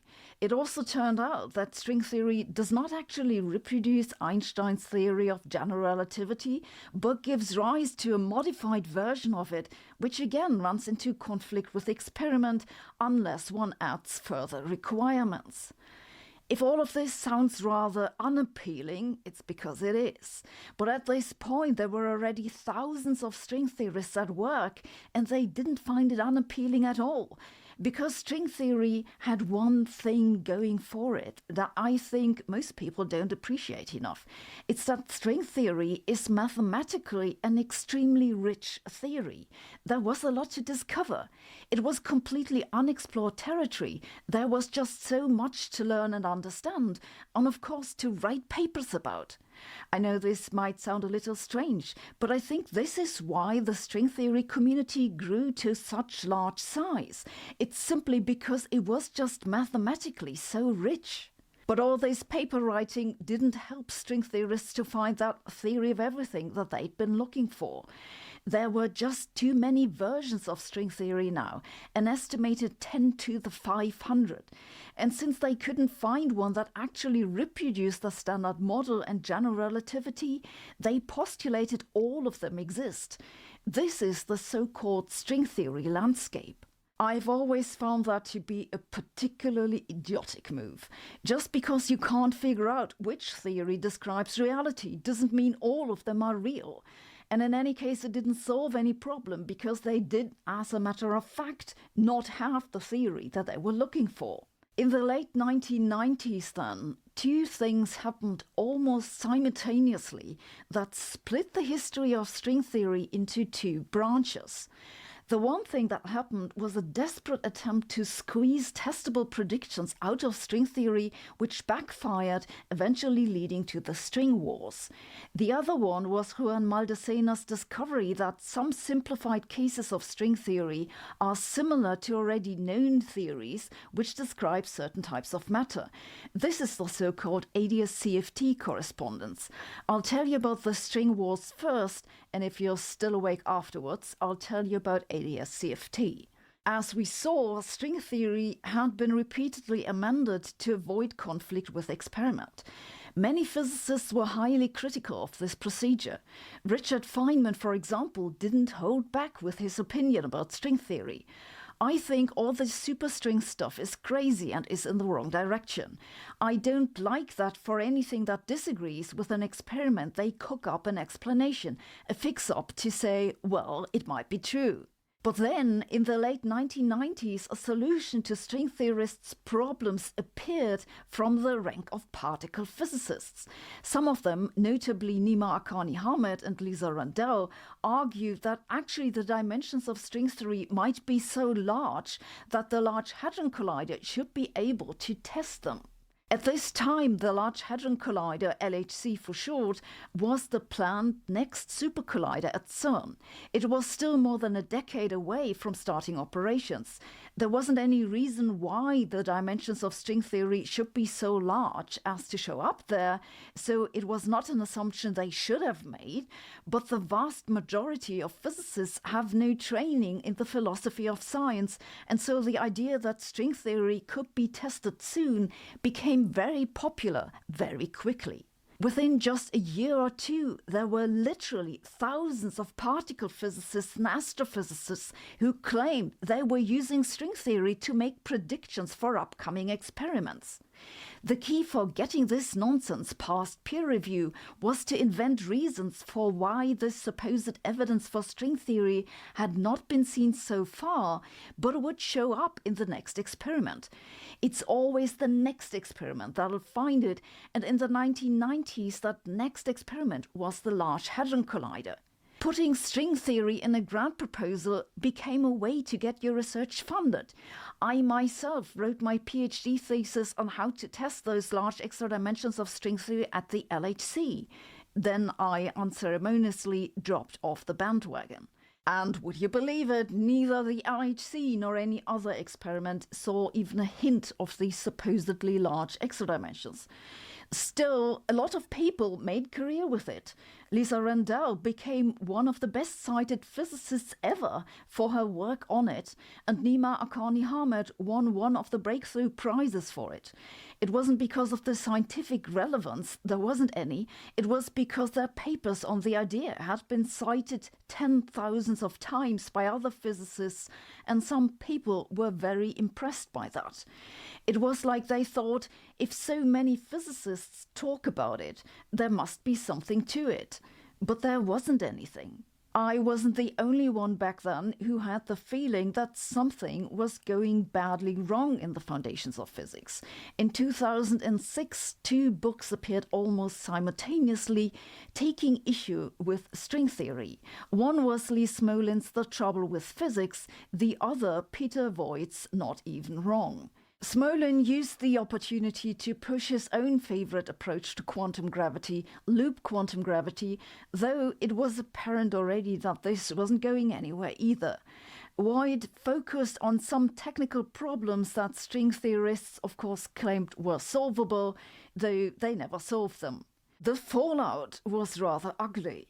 Multiple prominent string theorists used ad hominem arguments against Smolin and Voigt in an attempt to discredit the two rather than addressing their arguments, because there really wasn't any way to address them. There were few string theorists involved in this exchange, and it'd be unfair to judge all of them by what a few did. But life isn't fair. The unprofessional behavior of people like Lenny Susskind and Michael Duff in response to very valid criticism from Smolin and Voigt significantly contributed to the demise of string theory. This episode became informally known as the String Wars, and though I'm not the kind of person who likes picking on language, I find this term unfortunate because it seems to belittle the suffering of people in actual wars. Not much came out of this kerfuffle at the time because many physicists were quite convinced that the LHC would find evidence of supersymmetry, giving a much-needed boost to string theory. But in 2010, the LHC turned on, didn't find any evidence for supersymmetry or extra dimensions or string balls or gravitons or what have you, and the bubble in which string theory had been testable burst. At this point, I was glad I wasn't working on this stuff anymore, though I'd thrown away my chance of getting tenured, as several friends never ceased to remind me, and look what came out of it. The result of the string wars and the following failure of the LHC to see even a shred of evidence in support of it was that the branch of string theory, which contained the last remains of the original idea to find theory of everything, basically died off. Let's then talk about the other branch, the one with the difficult name ADS-CFT, starting with, what does that even mean? Remember that our universe has a positive cosmological constant. The mathematics which describes such a universe is known as a de Sitter space. It's named after Willem de Sitter, a Dutch mathematician and physicist whose bearded make even Rohin jealous. A universe with a negative cosmological constant, then, is called an anti-de Sitter space, ADS for short. It's not that it's a space which petitions against de Sitter, it just means that the sign of that constant is negative. String theory works well in these anti-de Sitter spaces because there are some additional mathematical techniques that can be used. In 1997 now, Juan Maldacena pointed out that some approximations to string theory in these anti-de Sitter spaces look mathematically similar to a more familiar theory, a type of conformal field theory, CFT for short, in a space with one dimension less. And importantly, this other theory, the conformal field theory, doesn't contain gravity anymore. His idea became known as the ADS-CFT correspondence. I know this is all very technical, but just to give you a simple example, if you have quantum gravity in a universe with a negative cosmological constant, this anti-de Sitter space, with 3 dimensions of space plus 1 dimension of time, then that'd correspond to one of those conformal theories without gravity in 2 dimensions of space plus 1 dimension of time. It's sometimes said to be a sort of holographic principle because it expresses this 3-dimensional space with information on a 2-dimensional slice, kind of like holograms if you don't think about it too much, which of course I've done, and therefore I have a video explaining why it's actually not like a hologram, but I digress. The ADS-CFT correspondence is a big deal because these conformal field theories are similar to some theories that physicists use to describe matter, but matter without gravity. This means it removed the problem of having to quantize gravity, because physicists could now say it's mathematically the same as a theory that doesn't have gravity. At least if you're interested in quantum gravity in a universe that we don't inhabit. But Maldacena was really saying 2 things. One is that we might be able to use some familiar mathematics from those meta theories without gravity to describe quantum gravity in this anti-de Sitter space. And second, that we might use string theory to say something about the behavior of matter without gravity, or when gravity has a very small influence so that it can be ignored. This second option is interesting because that gravity can be ignored is the case in almost all experiments in particle physics and nuclear physics. It's not that gravity isn't there, but it's so weak compared to the nuclear and electromagnetic forces that one doesn't need to calculate what it does. To keep track of where string theorists were going with this, note that neither of those 2 options has anything to do with the original goal of finding a theory of everything for our universe.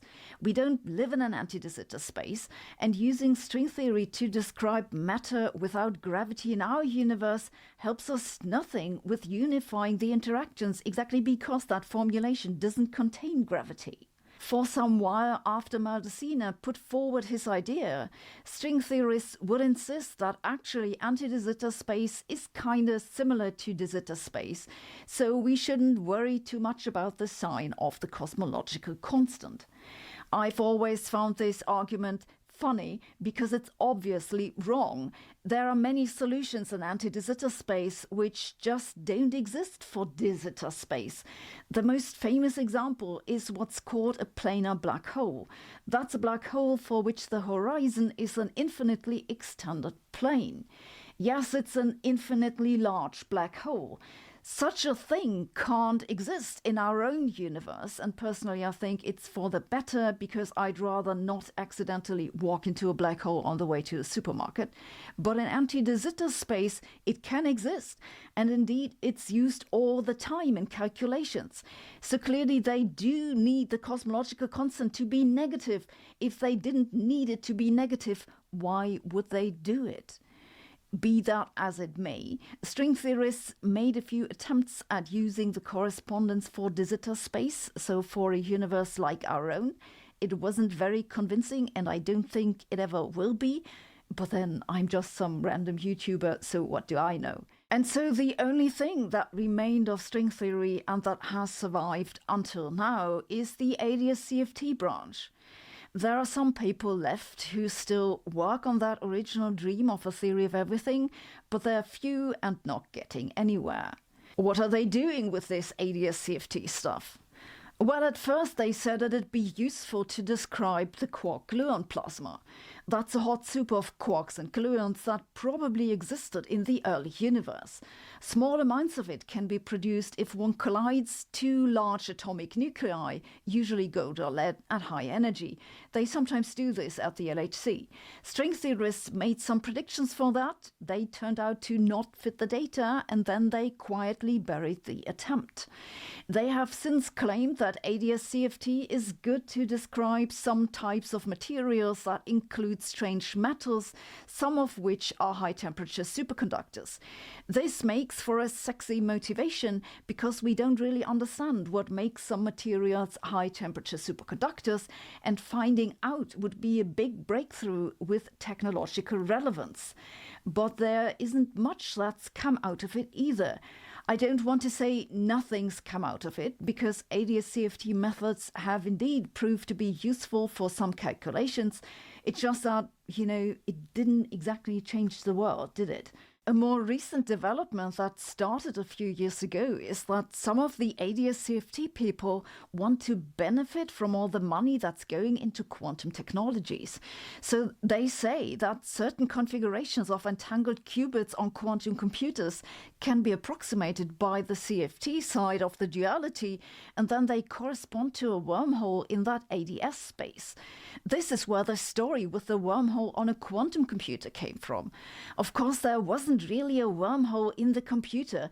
It's just that by this mathematical correspondence you can interpret it as if it was a wormhole in some anti-de Sitter universe that we don't inhabit. For good measure, you can also throw some artificial intelligence at ADS-CFT, and this is becoming increasingly popular too. And that's what most string theorists are doing today, using some mathematical techniques that have come out of string theory and applying them to other things. Basically, making lemon juice after life gave them lemons. In summary, string theory had a really good motivation, and it was pursued as a theory of everything for good reasons. However, when that didn't work out, string theorists were slow to get the message, and a lot of time and effort was wasted on it. But it's not that string theory turned out to be completely useless. Some techniques have survived and are being used today in related areas of physics. Yes, string theorists are using artificial intelligence because everyone does. It's rather foreseeable that this will soon lead to a wave of hacking and scamming attempts. If you want to be prepared, I recommend you check out NordVPN. That'll help you stay safe online. NordVPN is an app that you install on your phone or laptop. You use it to create an ultra-secure connection, a VPN channel to one of their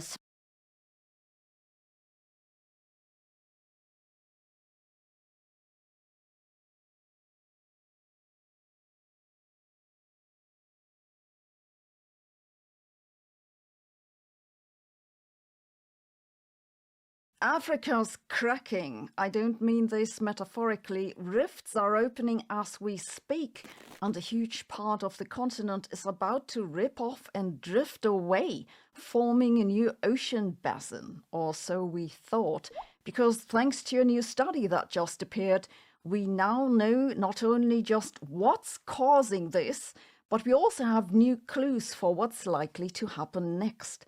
Let's have a look. In northeastern Africa, 3 tectonic plates meet. There's the Arabian plate, the African plate, and the Somalian plate. The latter one is still in the process of trying to come into existence and declaring its independence. These plates meet roughly in the shape of a Y. The 2 upper arms have filled in with water already. That's the Red Sea and the Gulf of Aden, named after the city of Aden, though for Americans it'll soon be renamed to Gulf of where the hell even is this? But the north-south going trunk of the Y, so to speak, hasn't yet torn apart. It's called the main Ethiopian Rift, and in geological terms it's due to open relatively soon, in a million years or so. Then a new ocean basin will form in what's now Ethiopia. And things are happening there, man, are they happening. For one thing, it's an active volcanic region with frequent eruptions. More remarkable, you can basically watch the ground rip open. Just 20 years ago, a crack appeared beside a volcano in northern Ethiopia and opened southeastwards for almost 60 kilometers. The sides pulled apart by up to 8 meters, and in some places the cracks 50 meters deep. Hundreds of goats and other farm animals were reported lost, but luckily there were no human fatalities. But while geoscientists are pretty sure that something dramatic's going to happen there in the next million years or so, it's not clear what. You see, these 3 rifts are all pulling into different directions at different speeds, and it's hard to predict what stress relief on one rift will do to the others. The new crack, for example, actually doesn't belong to the main Ethiopian rift. It belongs to the Red Sea rift and goes towards the Gulf of Aden rift. A major factor of the uncertainty has been that geologists don't know what causes these rifts to form. One of the leading theories is that there's magma pushing up from deep within Earth, and that this heats and weakens the continental crust while also lifting it. Taken together, the weakening and lifting creates cracks.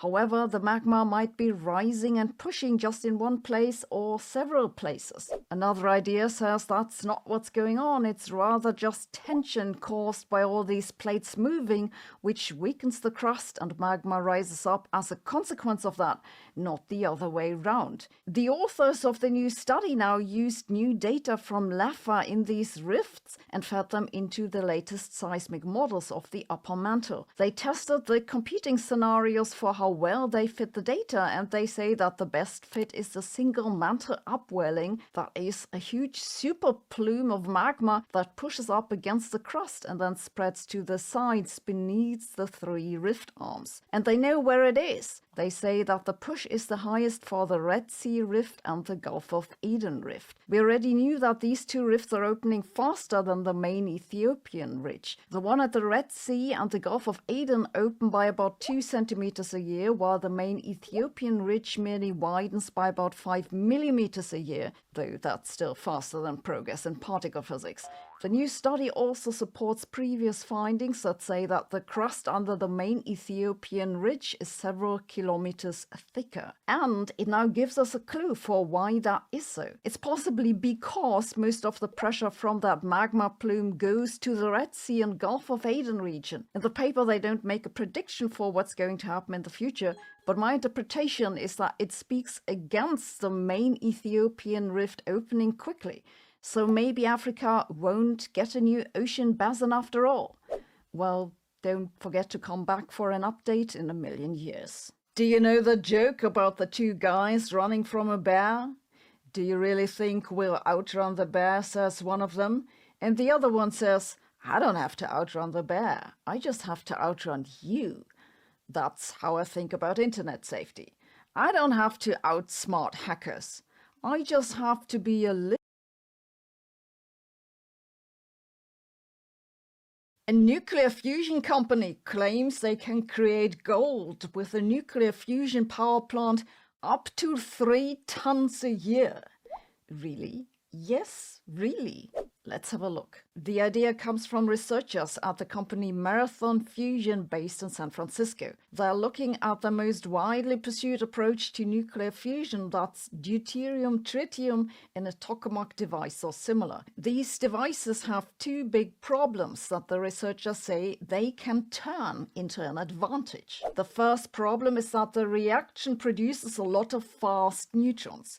These are very, very unhealthy, yet difficult to stop and require a lot of shielding. The second problem is where to get the tritium for the fusion reaction. Deuterium is an isotope of hydrogen with an extra neutron in the nucleus. It occurs naturally in about 1 in 6,000 hydrogen atoms and is also fairly easy to produce. Tritium is yet another isotope of hydrogen, this one with 3 nucleons. It basically doesn't occur naturally. It's produced as a byproduct in nuclear fission plants, but in incredibly small amounts. That makes it very expensive.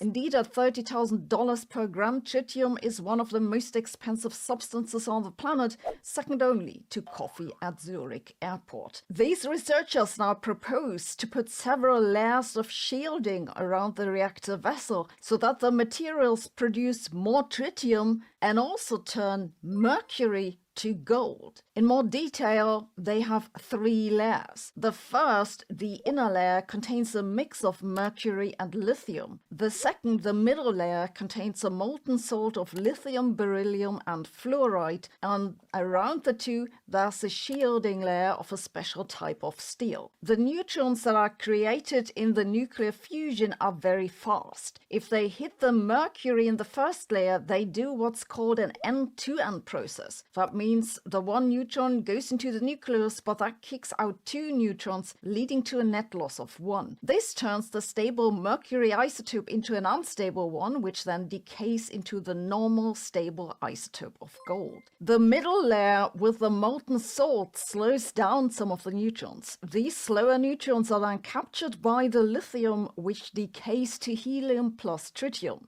They choose the amounts of these materials in the layers so that the tritium production covers the reactor needs, and then the other neutrons can be used to produce gold. They do a computer simulation for a tokamak with 1.5 gigawatt of power and say that it'd produce almost 3,000 kilograms of gold per year. At current market value, that's approximately as much as the value of the produced electricity. As they write, the consequence of this work is that the value of loss of 1. This turns the stable mercury isotope into an unstable one, which then decays into the normal stable isotope of gold. The middle layer with the molten salt slows down some of the neutrons. These slower neutrons are then captured by the lithium, which decays to helium plus tritium. They choose the amounts of these materials in the layers so that the tritium production covers the reactor needs, and then the other neutrons can be used to produce gold. They do a computer simulation for a tokamak with 1.5 gigawatt of power and say that it'd produce almost 3,000 kilograms of gold per year. At current market value, that's approximately as much as the value of the produced electricity. As they write, the consequence of this work is that the value of outputs of every DT fusion power plant is now around twice what they were expected to be, assuming the current price of gold. This will dramatically increase the amount of investment in fusion development and accelerate the deployment of economically viable fusion energy at scale. But there's a catch. It's that the freshly made gold includes a small amount of a radioactive isotope of gold. That means the gold will be radioactive for about 14 years until the radioactivity will drop below safety thresholds. I also have to warn you that this is not a peer-reviewed paper, but it all sounds roughly plausible. The question is, of course, how realistic the numbers from the simulation are. You may be wondering why not do the same thing with nuclear fission plants, since these also produce neutrons. The reason is that the neutrons are too slow. They don't lend themselves to this purpose. And why not just sell the tritium? because the market is super small and it'd be saturated in about no time. CERN was recently in the headlines for producing gold in lead collisions at the Large Hadron Collider in the most recent run. But even summing up all the gold atoms they found, we're talking about picograms, so that's not going to finance their bigger collider. I think the idea of making gold with a nuclear fusion plant is cute. Basically alchemy, but with more computer simulations and fewer bits. I think we should call it solid-state capitalism. If you ever get the feeling that the news is more about storytelling than facts, ground news.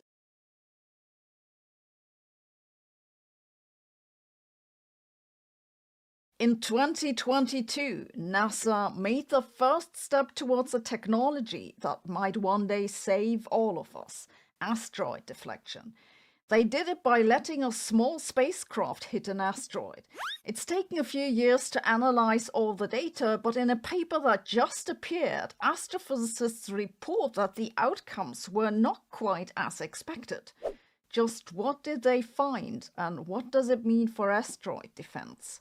I've had a look. The NASA mission was called DART, short for Double Asteroid Redirection Test, and if you've never Googled it, you should.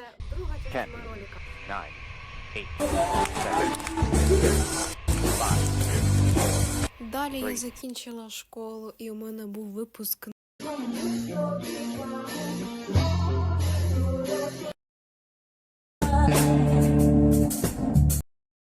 2, 1, 0. Mission. Liftoff. Falcon 9 with the DART mission.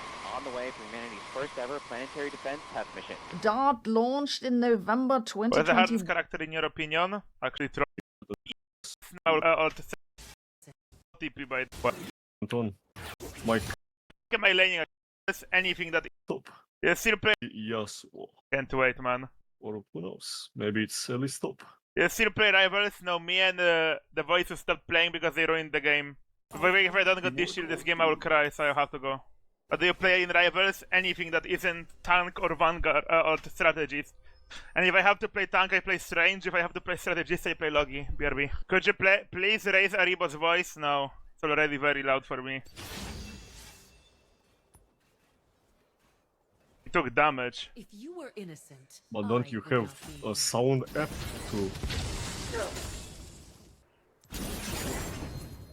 Brand OTP. It's a brand top OTP, by the way. Crazy. a clean cut divides dark and light. You know what's crazier? But My Krag ran into the tier 2. This is how we do action in Uganda. He just went on to another life. I bring the light back.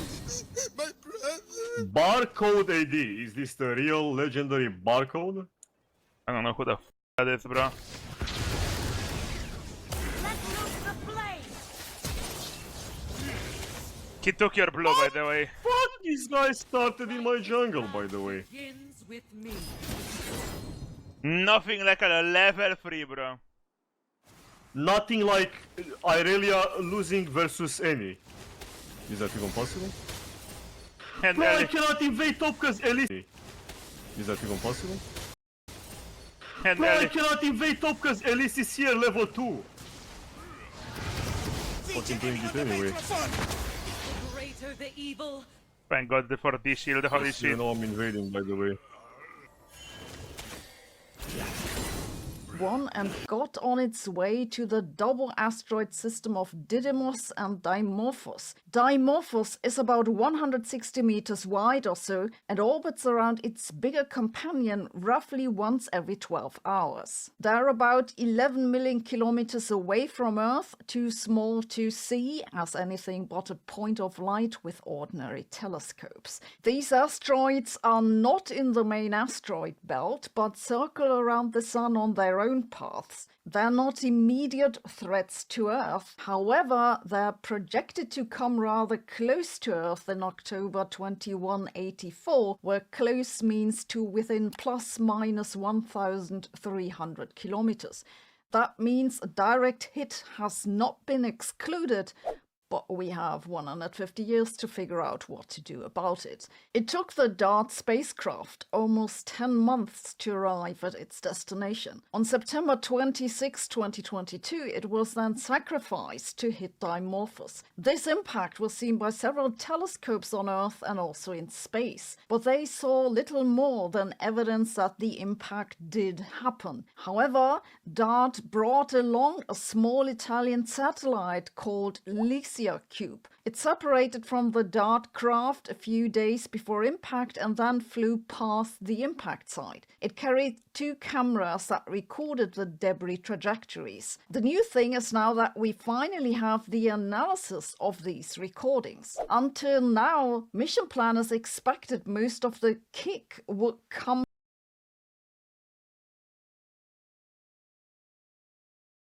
Of our eyes, I was like, what the hell just happened? There were also some tourists who were like, what the fuck? Yeah, exactly. But one of our viewers saw that video, and he works for a company that supplies restaurants with goods.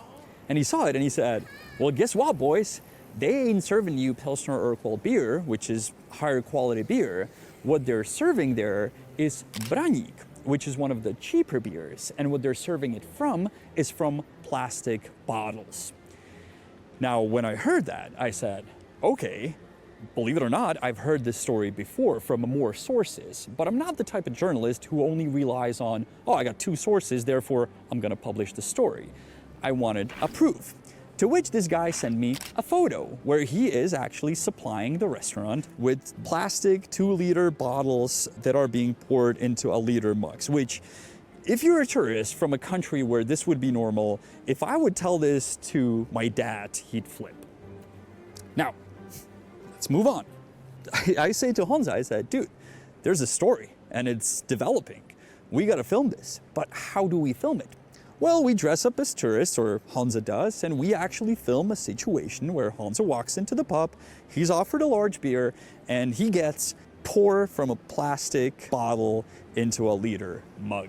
Now, if I were you, I'd open that video I'm talking about in a new tab so you can go back and forth between what I'm saying and the video. You can watch the whole thing so you get the whole picture, because the lawsuit does refer a lot to that video, though I'm not sure they actually watched the whole thing, to be honest. Because at the very end of the video, I'm saying, there's nothing wrong with that, which I have on my t-shirt printed now. There's nothing wrong with that, yet they're suing me for it. Lawsuit. Many different points in the lawsuit. If you're a lawyer, you can imagine words go, you know, like he used this word and this word and that word. I'll go to the important ones, or the ones that repeat. So the term that repeats a lot in the lawsuit is a tourist trap, that I refer to it as a tourist trap. I believe it is a tourist trap. I've defined it. It has been defined by tour guides. It has been called that by people that have visited the place, which we can look up and have a proof. So yes, I'm not gonna dispute that. And if I'm gonna be asked by a judge, like, did you say it's a tourist trap? I'm gonna say yes. And I believe it is. Like, I have a reason for that. Also, when I first were in contact with the owner who's suing me now, and we were on the phone, I gave it a little question mark at the end. I said, Ta vaše restaurace je turistická past. Ale já nevím, proč si to všichni myslí. Já fakt nevím. So it's not like I'm the first person to show up in front of her door and call her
that in a genuine, open way, do let me know in the comments. And if you want another video, and a nice, spicy, legal one, watch this next.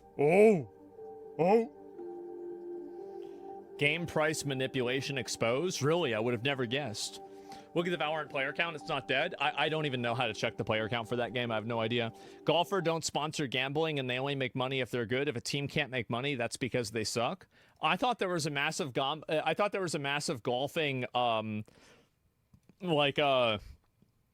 apparatus that's in Saudi Arabia or the Middle East. Oofy, thank you for the raid, I appreciate it. Yeah, that's my understanding, is that there's a huge amount of golfing in the Middle East. I mean, that's not necessarily gambling, but it's other stuff too, right? Sponsor? Yeah, Live Golf. Yeah, exactly, right? And so, like, there's a video. Make sure to get Belluar a like on this. I feel like, again, I covered this when it first happened. And so, yeah, this is what's going to keep happening. What real casinos do is they have rewards programs that actually give people money to gamble, free hotel rooms, and other incentives. Yeah, I know that. Like, XQC, bro, like, I guarantee you. I think he even said this. It doesn't matter where he is in the world. If he says, I need to go to Caesar's Palace, a private jet goes to his location and drops him off at the door. Okay? Yes, absolutely. They will do whatever they need to do to get him back in Caesar's motherfucking palace. If this means the penthouse suite, then that's what's going to happen. Hospitality, that's what's going to happen. Free food, 100%. You know it. Big customer, exactly, right? No one in his business is losing money. Somebody's paying for all that. Yeah, 100%. Gambling should be allowed, but it's poor people tax.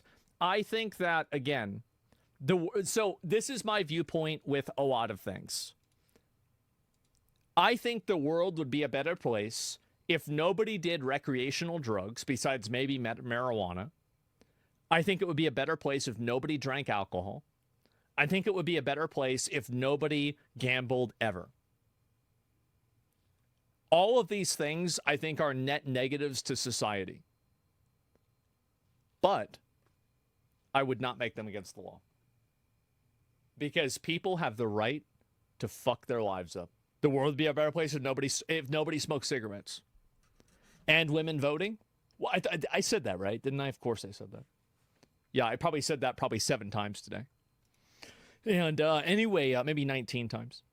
And needed evil. Yeah, what about medicinal cocaine? I don't know about that. Yeah, I'm very good at fucking my life up. Yeah, I guess so. Alcohol kept people alive during famines for years. Yeah, but like, are we really going to talk about that? And like, do you really think that's what I'm talking about? Like, why are you even bringing that up? You know that's not what I'm talking about. You know that's not the point I'm trying to make. Why would you even bring that up? And so anyway, yeah, is poker gambling? You can gamble on poker. I mean, poker isn't gambling fundamentally. No, you can play poker without gambling. Absolutely, you can. But you can also play poker and gamble at the same time. Poker is not fundamentally gambling. No, obviously it's not. Everybody knows that. So, yeah, that's basically it. And so, yeah, perfectly capable of fucking up our lives without those things? Yeah, I mean, I certainly have been. And so anyway, you can gamble on anything? Yeah. You want to see Visa and MasterCard stepping in for this because gambling is good for children? Well, it's because it's too big. Let's ban video games are dangerous for people. What about gambling adverts? Oh, those are fine. They do no harm. So about protecting the kids? They don't care about this. And also, gambling is such a big business, it's normal. Normalization of gambling in society as a whole is a net negative. The only thing that, I mean, again, like, there's really no positive to this at all. I mean, I do think that, like, if you gamble and you lose all of your money, I really don't feel bad for you. Like, I don't have any sympathy to people that gamble. And I don't have sympathy to people that get addicted to drugs either. I just don't. Like, I mean, everybody knows crack is bad for you. Everybody knows not to do heroin.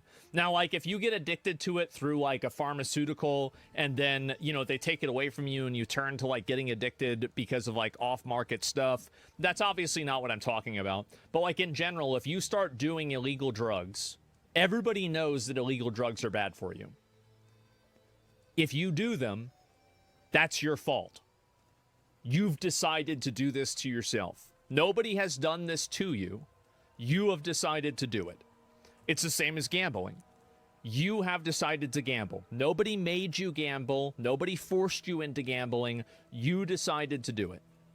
And if you don't agree with that, you're not helping the people that are victims. Telling them that it's not their fault does not help them, and it doesn't make their life better at all. It's a choice, and you're still a victim. Maybe the drug, your friends or doctor, maybe yourself. You do it to yourself doesn't mean you're a piece of shit and deserve it. I didn't say you deserved it. When did I say you deserved it? I didn't say that. What I'm saying is that you did it to yourself. If you are addicted to something, there was a point in time where you made a bad decision to probably become addicted to it.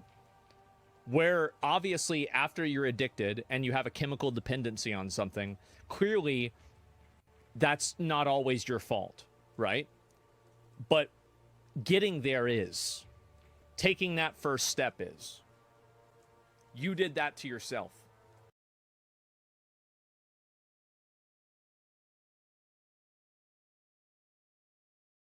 Who there being any good ending for them? Like, I don't see any universe where these people come out ahead at all. So this meeting that Witkoff had with the hostages, their families, they report that he said that the U.S. has a plan to end the war and bring all the hostages home. Now, we followed up with his office to find out what's the clarity behind replace a tourist trap. She has heard it before. The lawsuit claims that I'm very popular among people who trick tourists. And again, to that I'm going to say, yes, I am very popular among people that trick tourists. I mean, sometimes they run really fast away from me.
And to prove that, let's go back to the previous video where when the guy recognizes me, he tells me to fuck off. That's why I send Honza, and we'll get back again to the fact that it is a huge difference. If I go to a restaurant, people act differently than when Honza goes there.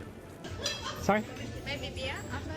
Defendant claims that he didn't receive menu with prices, but that is not true, because if we go to 509 of the video, he receives a menu with prices.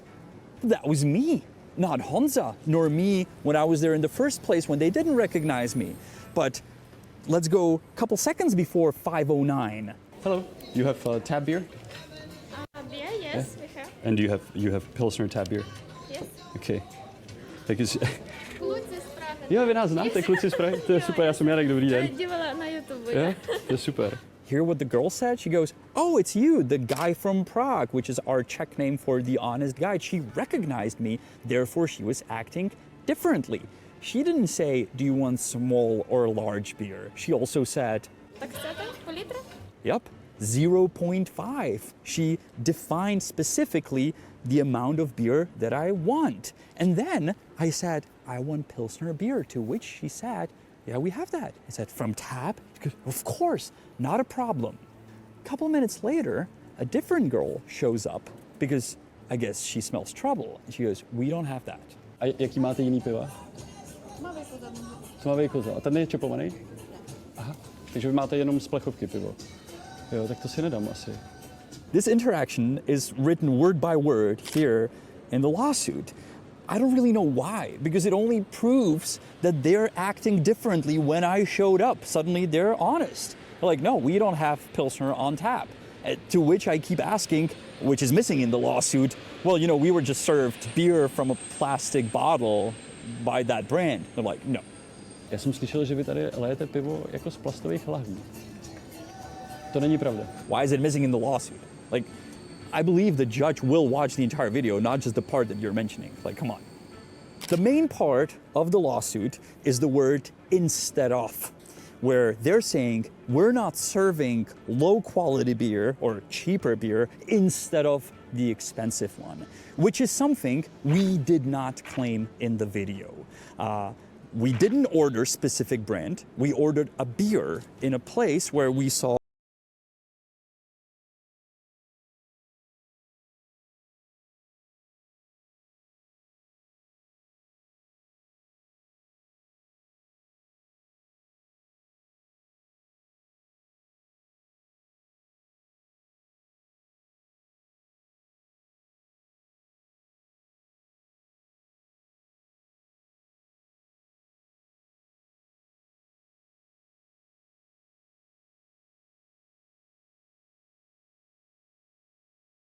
a logo of a certain beer company.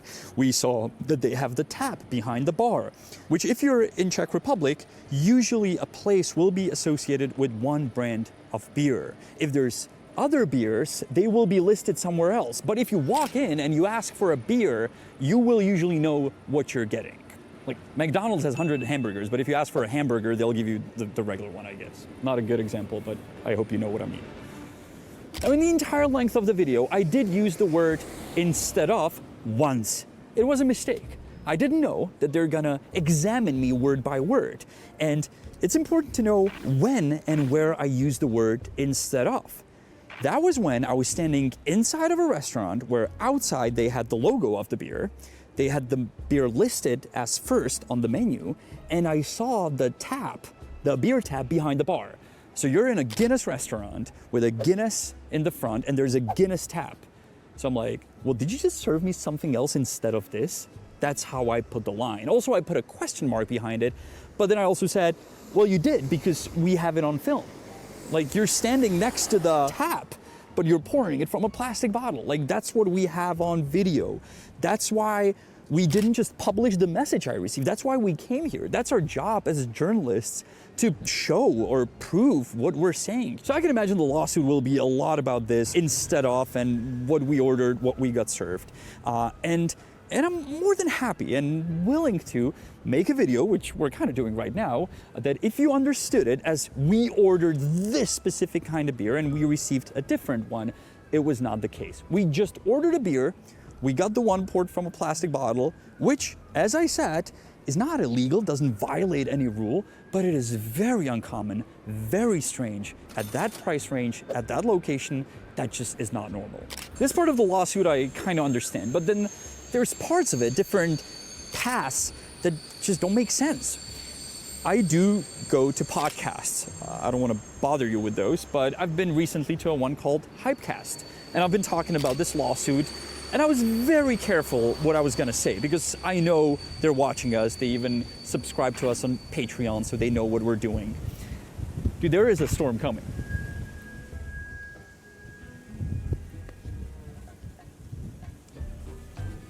I'll finish the story indoors. Where was I?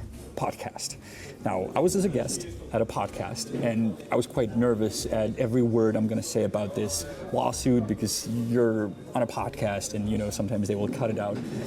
So I was careful. And they asked me about it, and I said, you know, funny enough, this business, this restaurant is now closed till the 30th of February. Ha ha ha. You know, February only has 28 days, 29 occasionally, once every 4 years. This made it to the lawsuit. No kidding, man. In the Hypecast program, the defendant, me, says that the business of the lady is closed until February 30th. Now, the lawyers in the lawsuit say, that is not our business at all. That's not the business of the lady that is suing you. It's some neighboring business that we had nothing to do with. Well, that's very strange because where I found the picture online is a Facebook page for Prague 1 for the district, and the person suing me wrote a comment under the picture saying, oops, thank you. This is part of the lawsuit. I'm not even joking. And okay, maybe it's a different restaurant that is next door. If it is, it also serves beer from the plastic bottles because we found this picture where they're just supplying it. I guess these are the only two restaurants in Prague and they're just neighboring each other. I have no idea how this makes any sense to put in a lawsuit, but it is. So if the judge is gonna ask me, did you say that? I'll say, yes, I did. Because I found it online and I found the person suing me's comment under it saying, oops, thanks. As in like somebody took a picture of a funny, I mean, this is just ridiculous. Another detour to another video that is mentioned in the lawsuit is how free shots ruined Google reviews. Again, this is based on a fact that we found a review under this Mystic Coffee restaurant where the reviewer says, I was offered a free shot to write a review. Therefore, we talked about it. It violates the terms of Google. That's why we also mentioned it.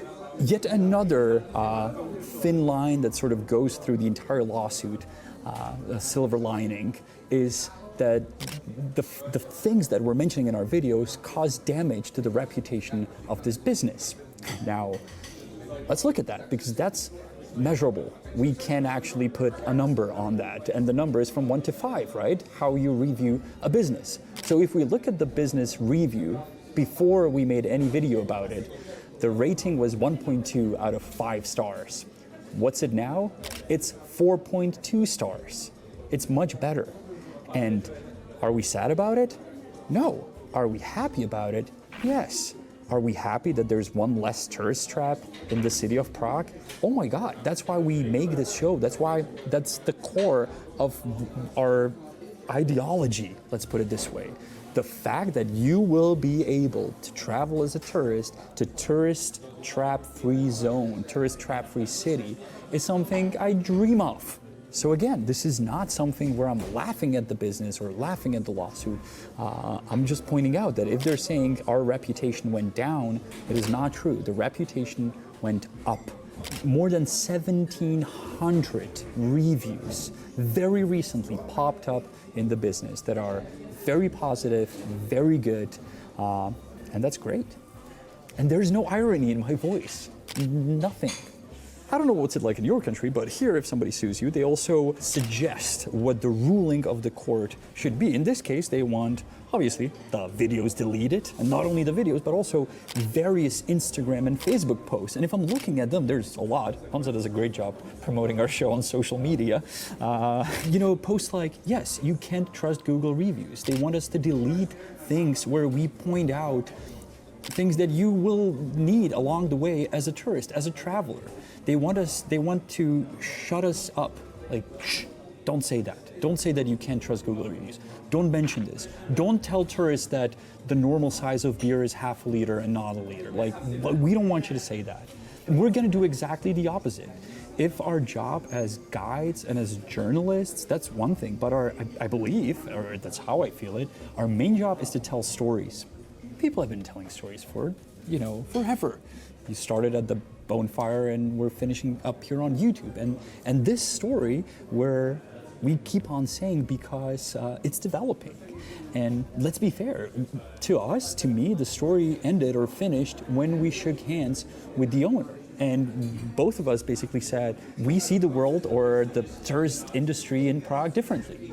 And we can part on that. That's fine. Like, you do your business, I do my business. But I just didn't think she would sue us for that. But that's where we are. And apart from deleting the Facebook posts and Instagram posts and YouTube video, she also obviously wants money.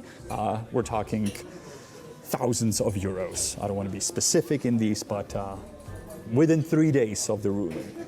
Am I afraid of losing the court? Will I know how it will end? Obviously, our lawyers tell us one thing. I'm sure her lawyer tells her another thing. I am not afraid of it. I have deep respect to courts in our country. I have deep respect to all the institutions that I believe in, I have faith in, otherwise I wouldn't live in this country. So whatever the ruling will be, we will, I guess, go with it. I mean, after we talk to our lawyers. But yeah, hey, that's how it is. Fun fact, it's not the honest guy being sued, it's just me. So Hansa's lucky. So if on the next video you only see Hansa doing like a POV selfie kind of video, you know the court went down south. Hey, it's me, Honza. Today I'm going to show you the best prisons in Prague, and we may run them into Yannick.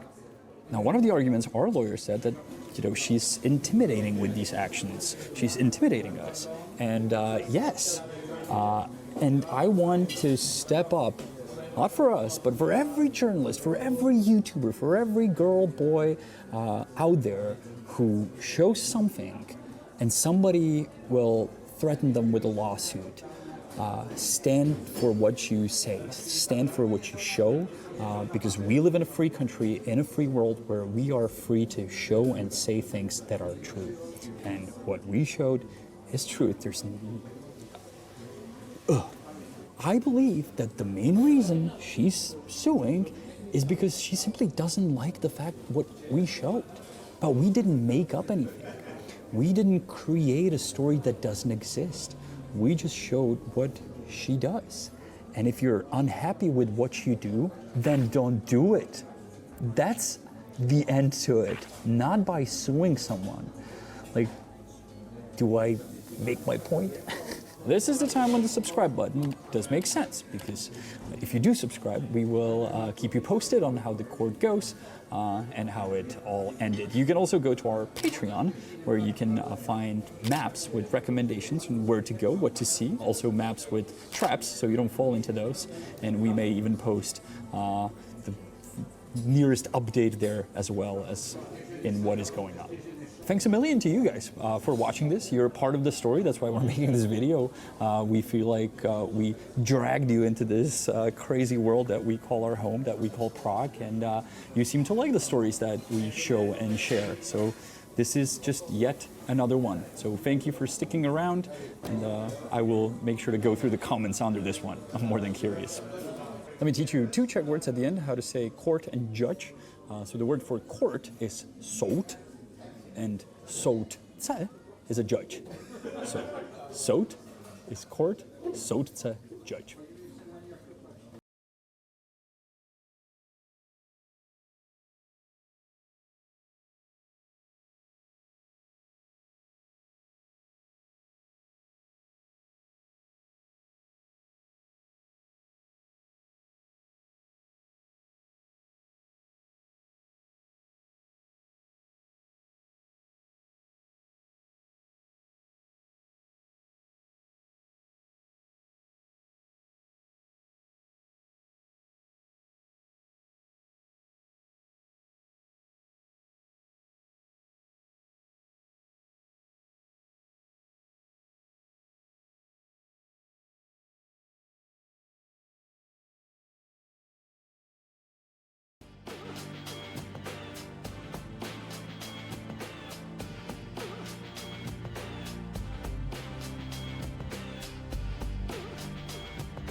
10 euros for a coffee. And you don't want to know how much we paid for these fries and the beer. Yes, we're in one of the most luxurious streets in Prague, and we love to show you good stuff in Prague, right? Well, today we're going to show you expensive, but I wouldn't say the best, but actually the worst rated. The restaurant below me is rated with 1.3 stars on Google reviews, so we were wondering, why is that? So we decided to visit. To bylo 250 gramů hranolek? Vy mi chcete říct, že tohle jsou velký půlkilový hranolky? Now, I don't want to personally visit such places that we're about to show, but for those purposes, we have my British friend Duncan, who you may remember from the Prague ham episode. So I gave him some money and sent him on his way. It's like 12 pounds. Yeah. Would that be expensive for London? For a slice of ham and a slice of bread, yeah. I'm giving you 3,000 crowns. 2 for my services and 1 for the food. I'll wait for you in the hotel so you Are you going to be here? Yeah, I'll be somewhere around. In your luxury suite? I can't show up with the face. They know me. And don't mess around with them. Like, we don't need No, I mean, you know me. I don't mess around with people. Have beer, have coffee, water, whatever. Okay? Something snacky. We're buying. And toilet. Use the toilet, sure. Enjoy.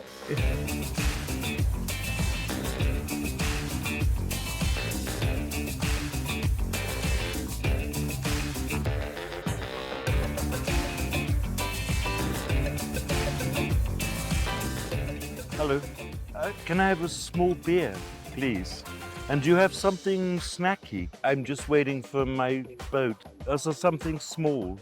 Do you have just fries or something? Yes, French fries. Yeah. Can I have some French fries? Small or large? Large. Yeah, ketchup, your mind. Both. Thank you. Now, to understand the story a little more, it's important to say where we actually are. We're on one of the riversides that doesn't really serve locals, but tourists to boat their cruises. I mean, this entire length of the riverside, you don't really see the river. All you see are these sheds and different piers that go to the ships. And on the other side, it's just a parking lot. And this entire length, there's only one single bistro, restaurant, coffee place where you can get a drink or a snack, and it's that one.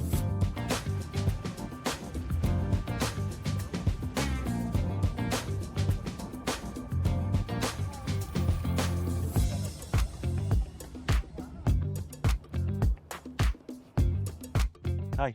Can I get a cappuccino, please? Can I a large one? Thank you. Can I also get the bill, please? Thank you. And that's why this place can have these prices. I mean, if there was a coffee place at the riverside that locals and Czechs go to and would sell cappuccino for 10 euros or any of those other prices, people would flip. People would outrage on Twitter and Facebook and everywhere. I mean, journalists would probably show up to report about it. But since it's hidden here on the touristy district, it's kind of covered under the touristy dust and nobody really knows about it until these two idiots show up with a camera, as always. Why do you do it? Yep, sure. Can I pay, please? Card, cash? Cash. 7.45. Is the tip included? 7.45 and Is the tip included? here no. Tip 850. It's okay. Also 10%. 850. It's okay. That's less. Yeah, that's good. Yeah, 74.50. No. 7.45. Grad. 10. Procent. It's okay. Also 7, yeah, plus, yeah, so it's... 850. It's okay. Thanks. 850. Thank you.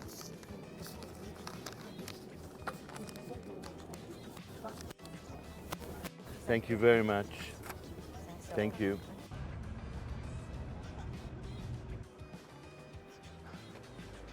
$850. Shitting me?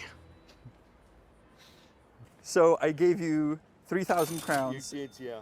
And you're giving me back? 2,150. In other words, you paid 850 crowns. Yep, the bill was 745.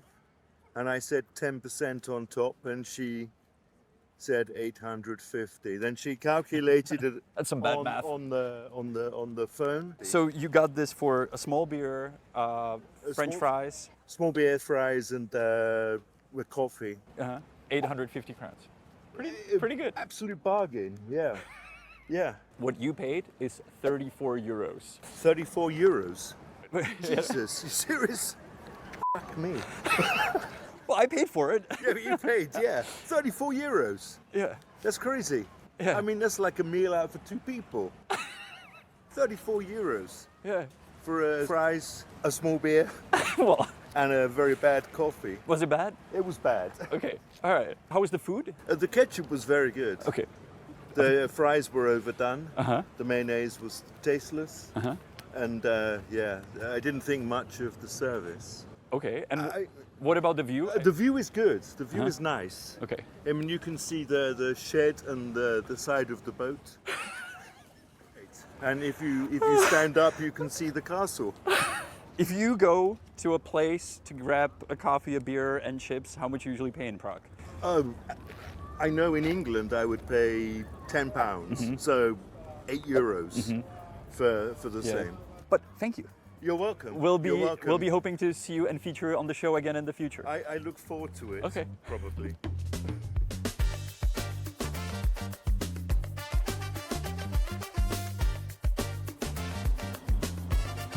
Dobrý den. Mluvíte česky? Mluvíte.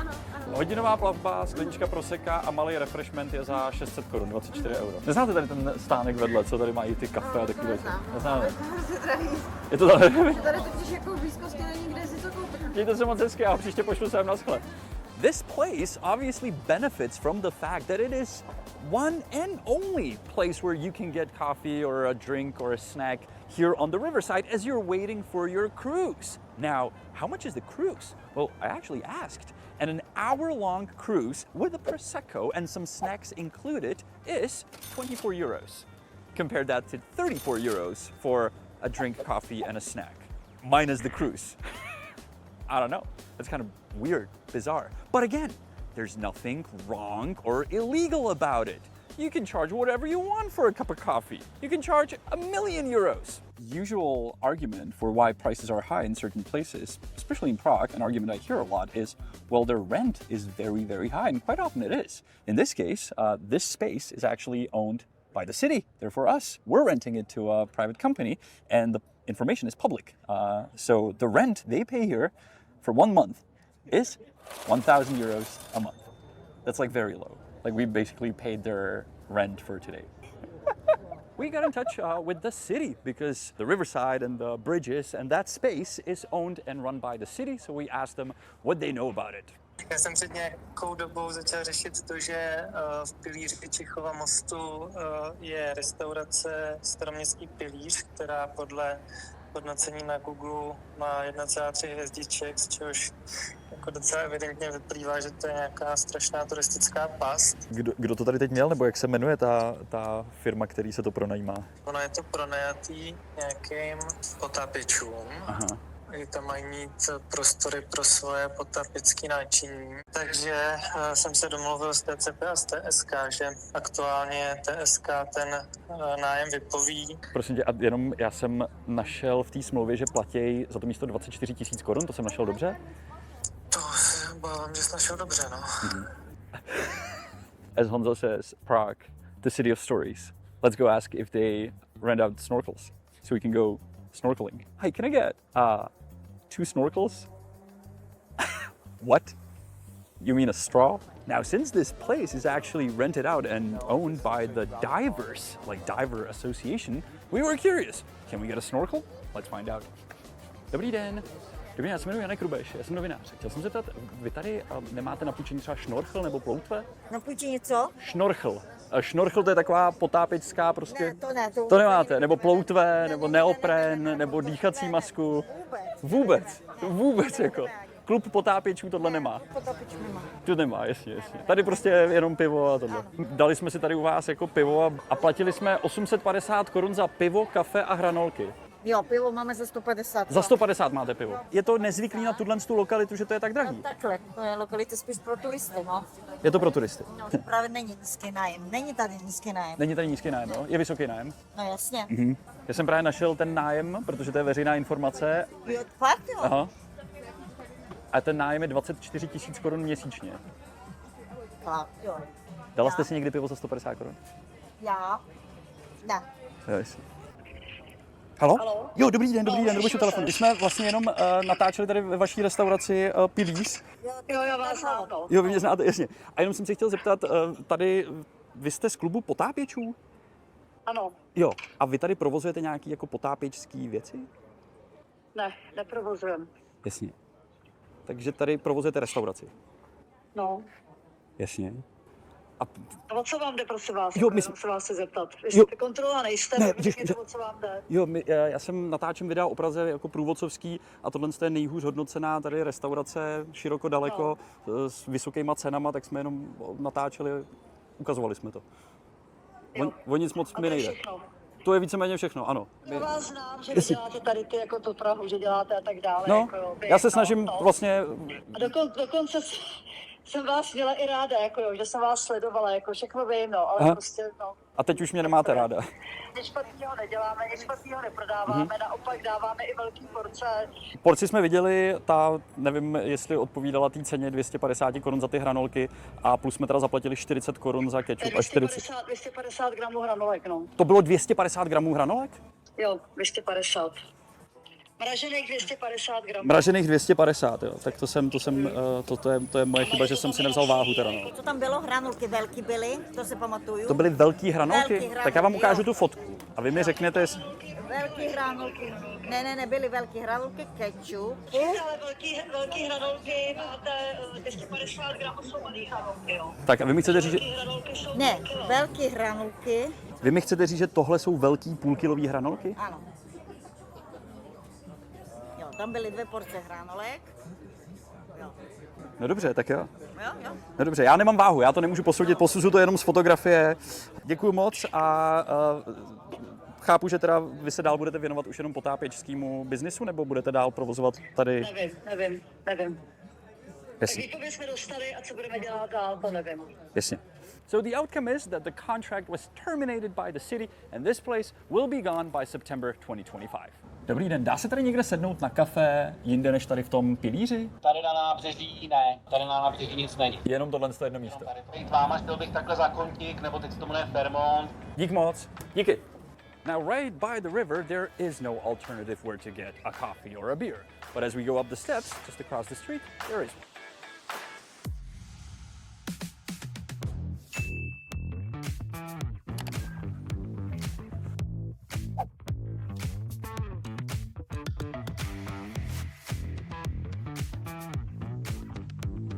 So we went to the 5-star hotel across the street and we got the same stuff. And how much did you pay? Well, beer is 75. We got fries for 220, but those are truffle fries. And Truffle fries? Yeah, and Hansa got a cappuccino. And? Well, it's all pretty good. Well, everything is half the price than what you paid. Jesus, and truffle fries? Truffle fries, I know. I was surprised too. It's really annoying. Yeah. Look, I can eat it. Yeah, but And they're good. fries Oh my are my god. favorites. They're your favorite? Oh, I'm so sorry, Duncan. I'm losing the signal. I can't hear you. I really can't hear you. Listen, the portion that you had was half a kilo of fries, is what the woman is claiming. It's not half a kilo? Half a kilo, that's what she said. Jesus, I mean, what is she serious? Ciao. Hansa, have a lovely evening. Take care. Ciao, ciao. If there's one place I would never guess I would send you to go eat and drink cheap, it's a 5-star hotel in Prague. And that's what we're doing right now. That's where we're at in Prague, I guess. So we came to this brand new open hotel reconstructed. We got a beer, we got a cappuccino, and we got fries. We actually changed it a little. We got truffle fries. And all of this together, despite the fact that we got truffle fries that are double the price than regular fries, it was still half the price than what Duncan paid in that bistro. Oh, we forgot to mention, he couldn't see the castle. I can. Now, funny enough, when we talked to the owner, we actually discovered that the fries that we ordered down by the river were supposed to be half a kilo, 500 grams. That's this in ounces or pounds. Now, I have no scale, my eyes are no scale, so it's very hard for me to judge. But we got fries here as well, and we asked in the kitchen how much were these supposed to be, and they said, well, these are 200 grams. So you can put these two pictures side by side, and you can be the judge if this portion is double the size than this one. All in all, the bill is roughly half than what we paid down there. What is it in euros? For our international viewers, it's 16 euros. We added tip to that. The mayonnaise was included in the price. It was not there. It was like 1.8 euros for the mayo, and for the ketchup, another 1.8 euros. Crazy. The biggest difference, you can see the castle from here. I never ever want to be a judge on what someone puts their prices on whatever product or service they're offering.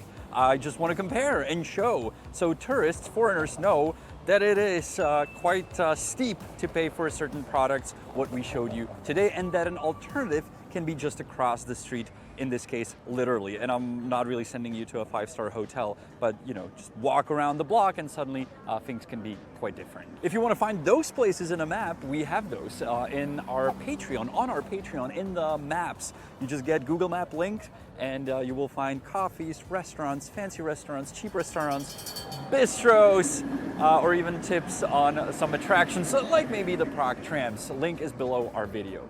That was Honza and Yannick. We go by The Honest Guide, and we'll see you here on our channel next week. Bye-bye. And a check word at the end is how to say a pillar from a bridge. It's pilis. Pilis is a pillar. Easy, and a very useful word for you on your travels to Prague. Hi, I'm a tourist. I know how to say pillar in your language. It's pilis.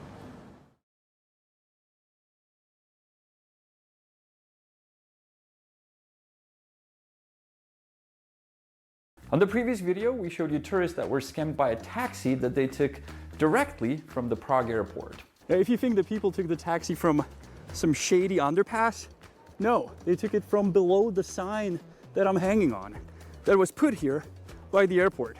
And of course, I was curious if this is a normal situation, that tourists pay more for taxis that they take from the Prague airport. So we took our camera and went to the airport to find out.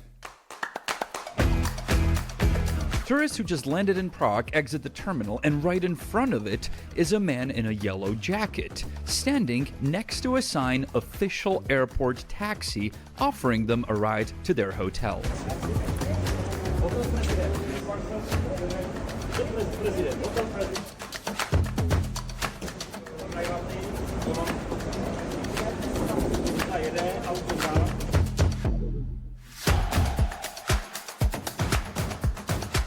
So, two tourists just boarded a taxi at the airport, heading to Hotel President. Let's see how much it's gonna cost. The taxi driver, possibly also an undercover FBI agent, drops the people off in front of the hotel, and I go ask them how much they paid. Can I ask you, how much did you pay for the taxi? 1,200. 1,200? Yes. We paid by card. You paid by card? Yes. Yeah. No receipt? No, nothing.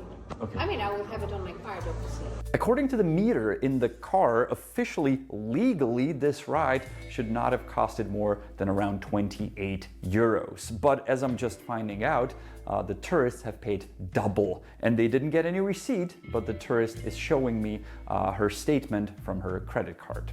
The tourists also added that they took the taxi from a place marked by the airport as official airport taxi. It was a taxi, but it's not. That's the story that I'm covering. It's not an official taxi. The sign. And the car was parked directly under a sign reading Taxi Point. The second ride we tested, the same scenario repeats. A female tourist takes a taxi from the official spot in front of the airport and pays 52 euros for a ride that should have cost about half. Can I ask you how much? 52 euros. 52 euros? Yeah. However, this time the situation is slightly different because the woman who took the ride actually did get a receipt. Do you mind if I take a picture of that? Of course. Thank you very much. You're very kind. thanks to which we're finding out that not only she was tricked, but apparently also the meter in the car. According to the receipt, the ride was 26 kilometers long, but in reality, the distance from the airport to the hotel is only 17 kilometers. The time on the receipt also does not match. The receipt says the ride began at 10:38, but our photo shows it actually started at 11:10. According to what I found out, the driver used a device that simply tricked the meter to show a higher price, which was confirmed by a source that I had directly from the airport. A tak ono to vypadá tak, jako že se namontuje krabička někam ideálně jako do palubky. Následně k tomu existuje ovladač, který vypadá jako ovládání ke garážovým bratům. Ta krabička umožní buď to nárazový, takový ty skoky, jak se člověk ohlídne a najednou to na tom taxametru vylítne strašně rychle nahoru. A nebo to umožňuje procentuální navýšení po dobu celé té jízdy a to není potom tolik vokatý pro ty lidi. From what I remember, this used to be called a turbo, so this is like same but more sophisticated. Tohle už je sofistikovanější turbo. Takže ve chvíli, kdy ty kilometry nesedí na té účtence, tak bylo použitý to procentuální turbo. Also, he started the trip at 10:11, but on the receipt it says 10:38, even though he tried to cover it up with his signature. What's that? Tam už potom takový ty větší zprobnutí zvířata, tak si umějí přenastavit ty časy, protože by bylo divný, když se použije to procentuální turbo, nejenom, že to navýší tu kilometráž, ale pak bylo divný, že měl strašně rychlou průměrnou rychlost. I also asked our source why the rides from the airport, even though overpriced, almost always cost around 60 euros, almost spot on. To je takový právě mezi nima takový nepsaný pravidlo, že si tenkrát stanovali, za kolik to budou jakoby jezdit kluci mezi sebou. A všichni se to snaží dodržovat, aby se nestalo takovýto odhalení, jakože ten tam je odvez letiště za 1500 a mýho známýho, co jel za mnou, tak to stálo 700. And what is the normal price they usually ask for the trip to the city? Tam minimální cena je 950 a maximálka, co jsem jako i zažil, tak bylo, že se třeba domluvali 2,5 do 3,5. I was also able to talk about the overpricing situation happening to tourists with a special team designated by the municipal police that only focuses on taxis, that is called the taxi team. So I asked them, what's the situation at the airport like? Dochází jednou za týden přibližně předražení, což řešíme. Jednou za týden, že se o tom dozvíte? Jednou za týden, co se dozvíme. To, co se nedozvíme, to je věc druhá. Kolik většinou platí, nebo s jakýma částkama vy jste se setkali? Je to od 1500 korun vejš. Může to být víc. Kolik je víc? 2,5, 5. Kolika násobný to je předražení, nebo kolik tak většinou má stát cesta? Cesta z letiště do centra by se měla pohybovat kolem 700-800 korun. Now, since 2023, the official transportation services at the Prague airport are provided by the company Uber, where you have to get an app or you have to go to a kiosk to order your ride. And Uber is paying big bucks to the airport to be the official transport service. According to our sources, it's more than 5 million euros a year. So it raises a question, how does the customer even get to the taxi drivers when the positions are taken by Uber? Zákazník se k ním dostane přes jejich nahaniče. And sure enough, right outside the terminal, there's a person wearing an official airport taxi jacket, directing passengers to taxis that are not official airport carriers. To tam taky zkoušej. Ty to taky se pak tady stávají Bulhaři, ale nevím, jestli tady budou Vietnamci. Tady jsou Vietnamci. A tamhle ta paní, to je ta nahanička, jo? V tom official taxi, nebo co tam má. Jo, ona má takovou bundu. Jo. So we went to the spokesperson of the Prague airport and raised this simple question, and we even got her confused. Watch. Asi je moje první otázka. Jak dlouho trvá to, že před terminálem stojí někdo nápisem Official Airport Taxi? Uber tedy. Ne. Paní, která stojí v bundě Official Airport Taxi. Víte, která? Netuším. Nedokážu odpovědět na to, jak dlouho se tady pohybuje. Eventually the spokesperson explained to us how the things really stand around the airport. Letiště Praha s takzvanými naháněči žádnou oficiální smlouvu ani dohodu nemá. Jelikož se pohybují na veřejném prostranství, tak my bohužel máme velmi omezené pravomoci, jak proti jejich nekalým obchodním praktikám zasahovat.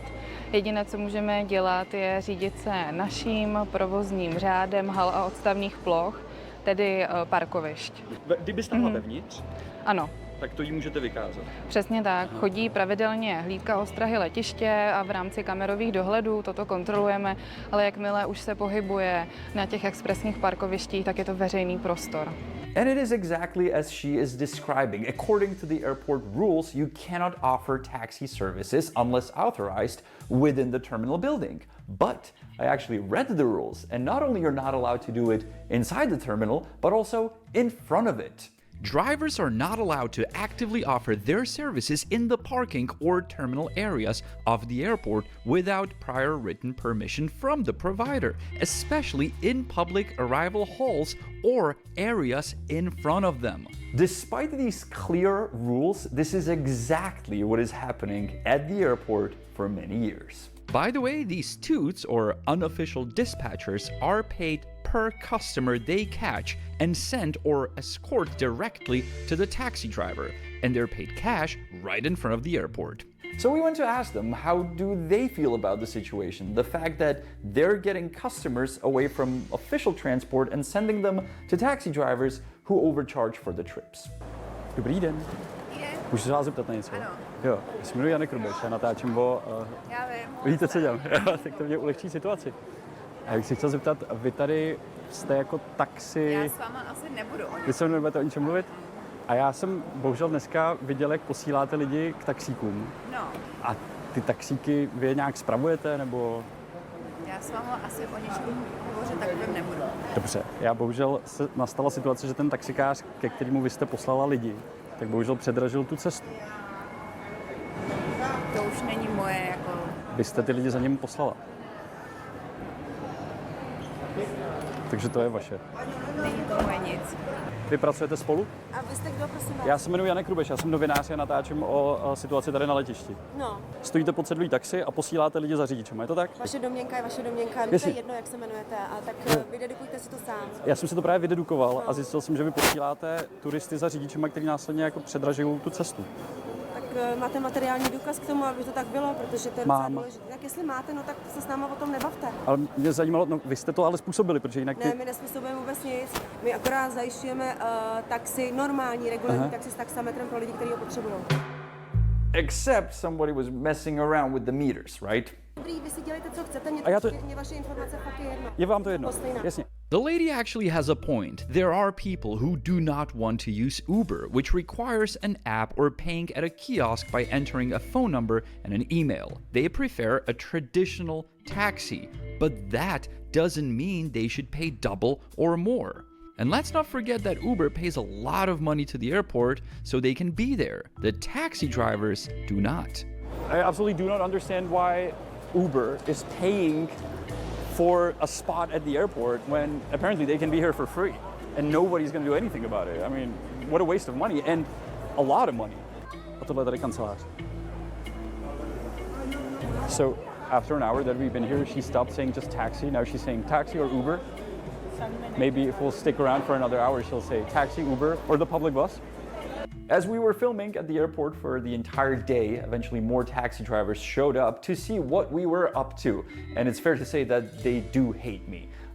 Eventually the situation escalated and some of the situations were just ridiculous and absurd. Děláme si selfiečko? No jestli klidně chcete, ale asi vlastně nechci. Nějaký drogy, co nechcete? Drogy? No. Jaký drogy?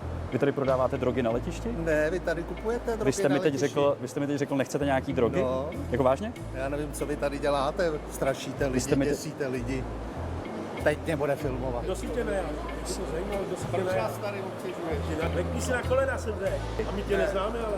My máme z vás strach. No, neboj se, nikdo ti nic neudělá. Náš kamarád.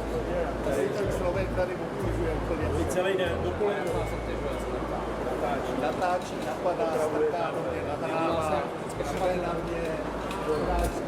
My personal opinion on this, as a local, as a guide, let's move this problem away. And I'm being literal here. Let's move Ubers and taxis to the second and third platform away from the terminal. And let's move public buses to the first platform right as you get out. They're cheap, they're reliable, they run on time. If you're over 65, you can ride for free, and they get you to the city center at the same or even faster times than the taxis or the Ubers. And if you think this was my first time climbing a traffic sign because of taxi drivers, well, then you don't know me.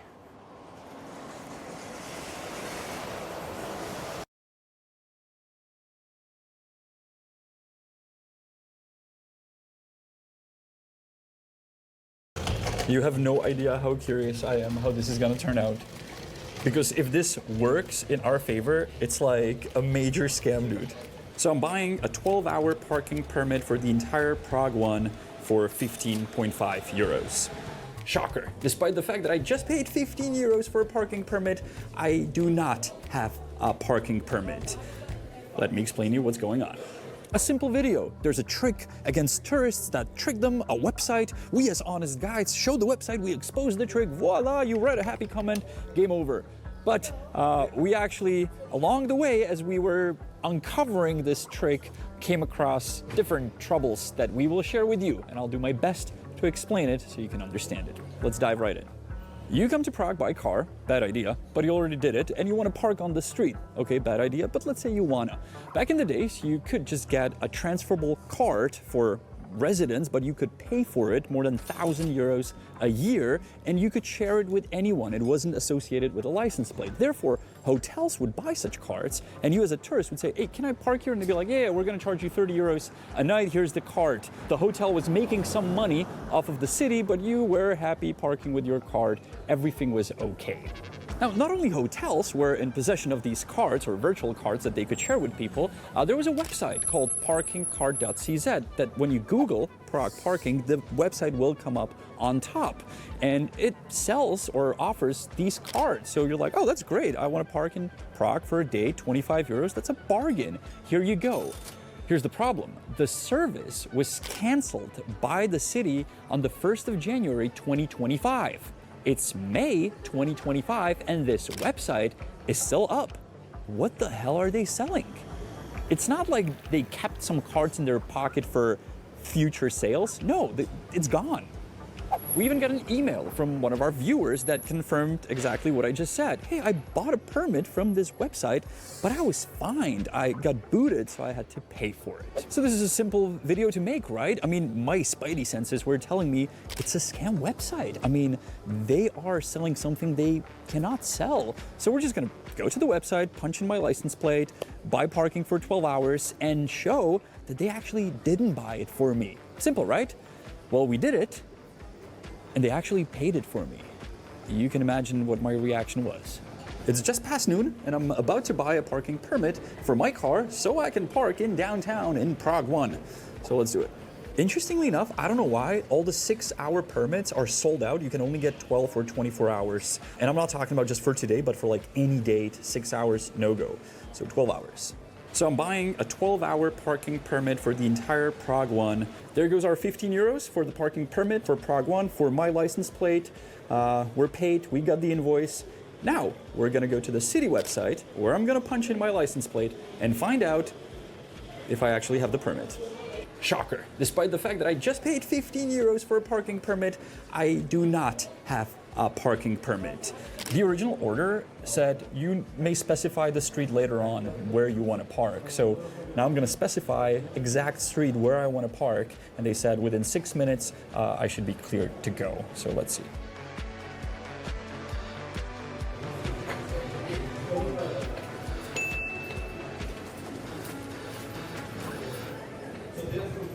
So we paid for a 12-hour parking, but did we get 12-hour parking?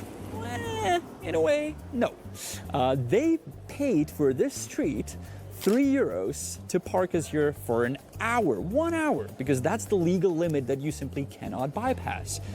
And if you go to their frequently asked questions, they do mention it there. They say, look, you can only park whatever the legal limit on the street is, then you need to repark to a different street.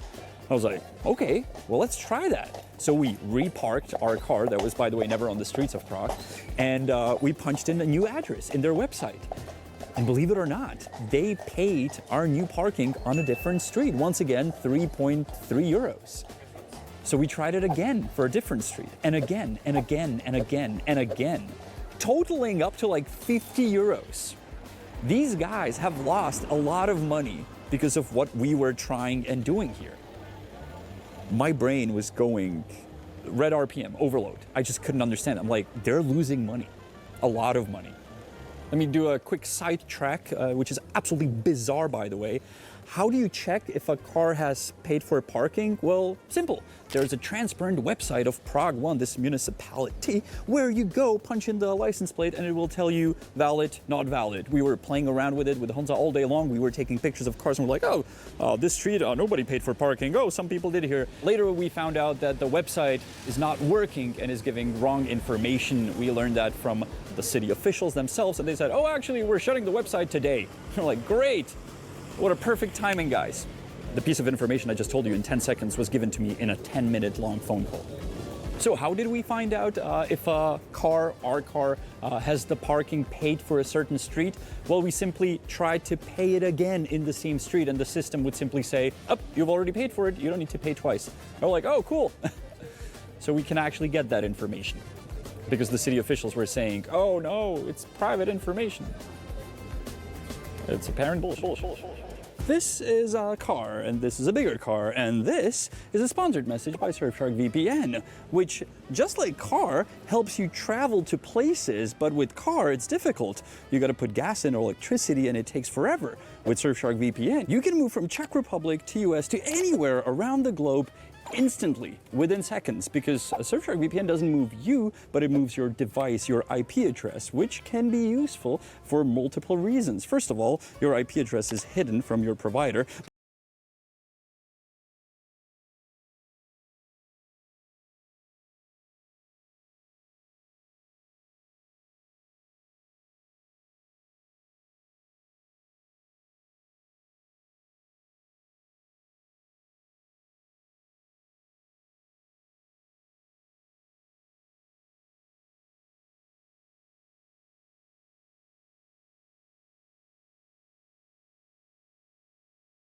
But second, you can actually get to different websites that may be restricted. So just recently, I actually watched a travel show about Prague. And I was in Prague and I couldn't watch the travel show. I had to be in UK to watch that show. So what did I do? Well, I got in my car and I drove for 20 hours to watch that show. No, this is not a car advert. This is Surfshark VPN advert. So I used Surfshark VPN. It was much faster and much cheaper. And if you want to use the service as well, you can use the link below, which is surfshark.com/honestguide, or use the code honestguide at checkout to get 4 months for free. 4 months, that's about the time it takes for a car to drive from here to Australia. Or you can use Surfshark VPN. So how does the website make money? Where do they make profit? I mean, we pay them, what, 15 euros, and we cost them 50 euros. And we could have kept going. Every minute we could have charged them 3 euros for reparking our car to a different street. And as we found out, they actually pay for that. Well, here's what I think, and it's only my assumption. You punch into Google, Prague parking, this site shows up. It's like, look, 12 hours, 24 hours, it's cheap, let's get it. But you as a customer don't read the fine print. You don't realize that parking is limited to 1 hour on the street. Therefore, be pretty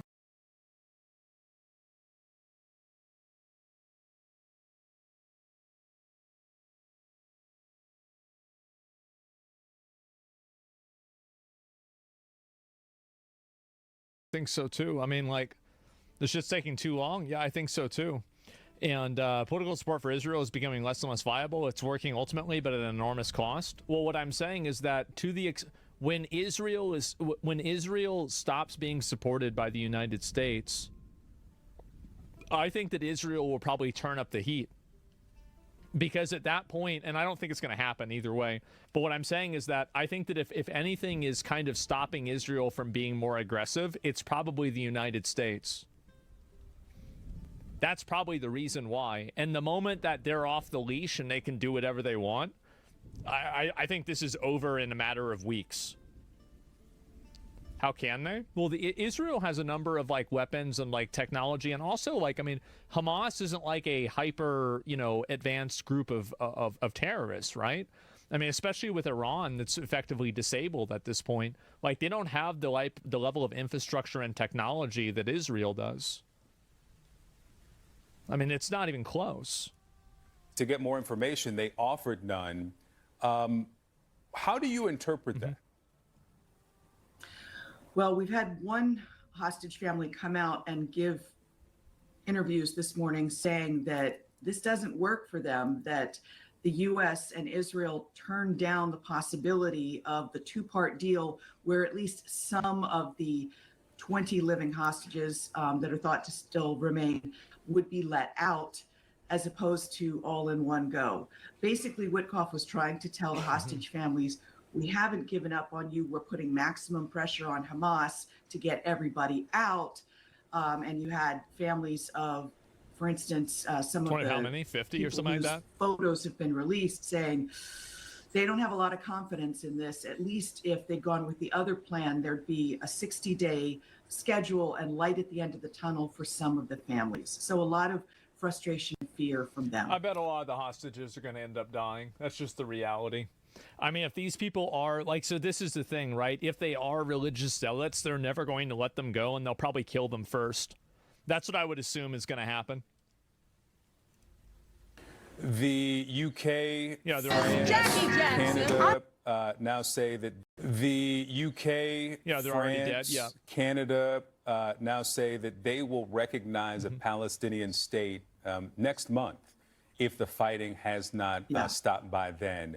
Is that creating any additional pressure on either Israel or the U.S.? It does send a strong signal, but when you talk to close watchers of the conflict, they say, you know, if you want to hit the Netanyahu government, you've got to hit them with things like economic sanctions. Would you support the U.S. raiding the compound to free the hostages? Yes, if they were American citizens. No, if they're not American citizens. I think that, yeah, if they held hostages of American citizens, then yeah, I would absolutely support them doing that. 100%, because these are literal terrorists that are taking our citizens hostage. Like, yeah, of course we should do that. Like, you can't let that happen. But otherwise, no, it's not our problem. Europeans do a lot of trade. They're Israel's largest trading partner, but they haven't threatened to touch that yet. And when you look at it from Netanyahu's point of view, he has to have his back against the wall to step away from fighting in Gaza. There's no compound, because right now he's got a minority government.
Tough for us given the intense gravity. However, if life had actually evolved there, it could just look radically different. Interestingly, these kinds of super Earths seem to be the most common planet in the entire Milky Way galaxy, and yet we don't have one in our solar system, and we don't really know why. And here's the wild part. It's not even close to being the largest planet in the universe.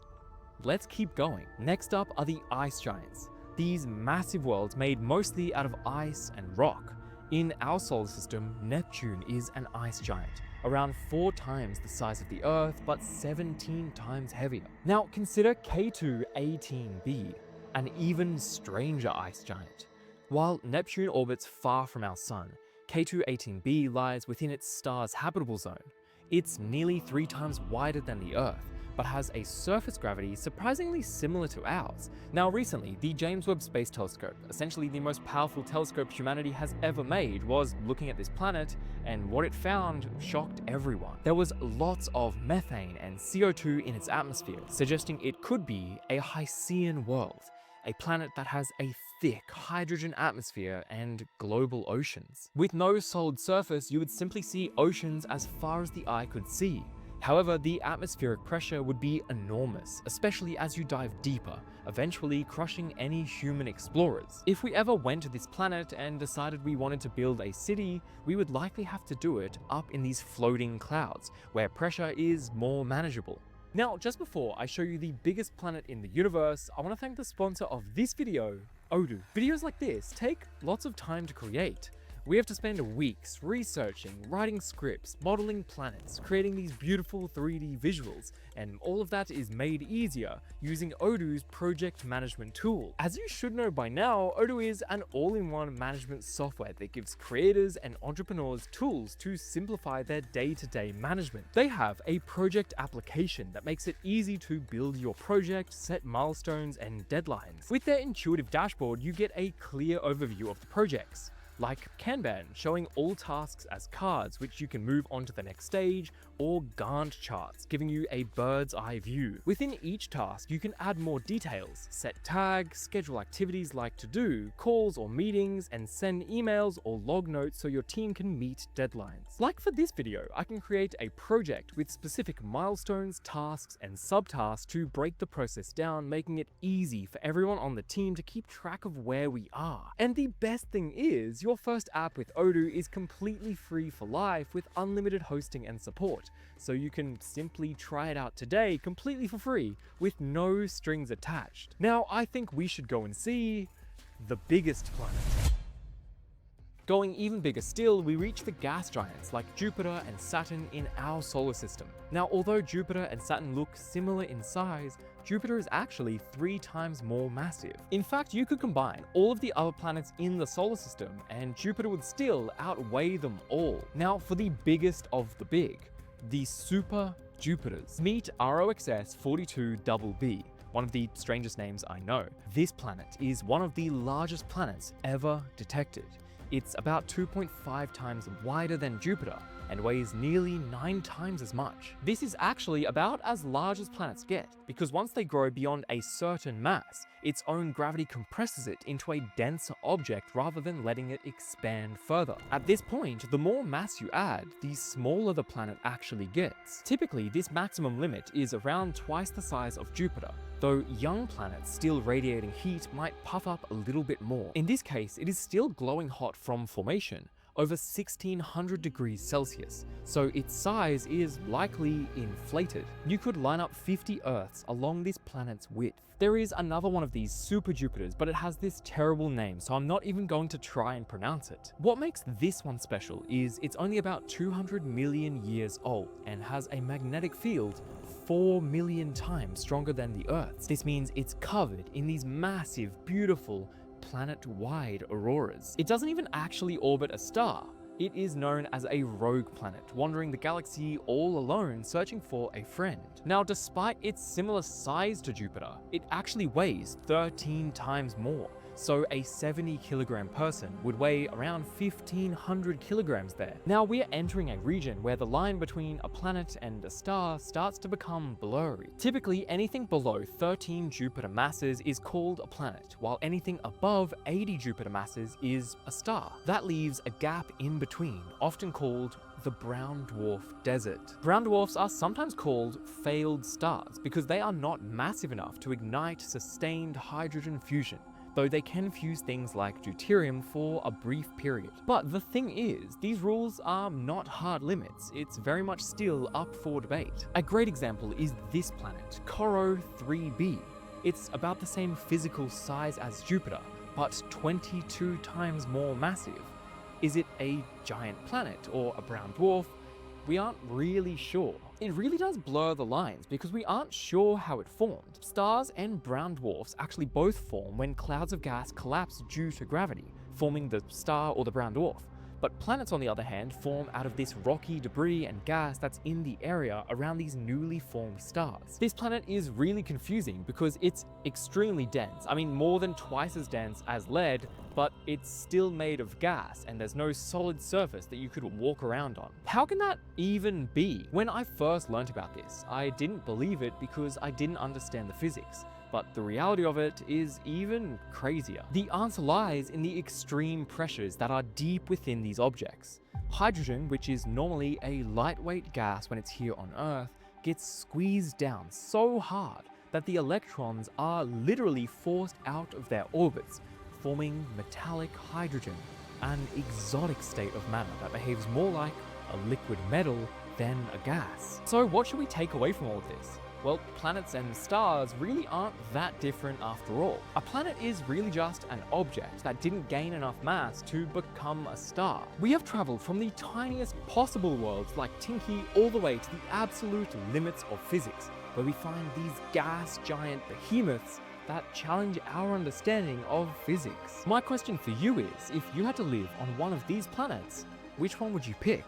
Let me know down in the comments below.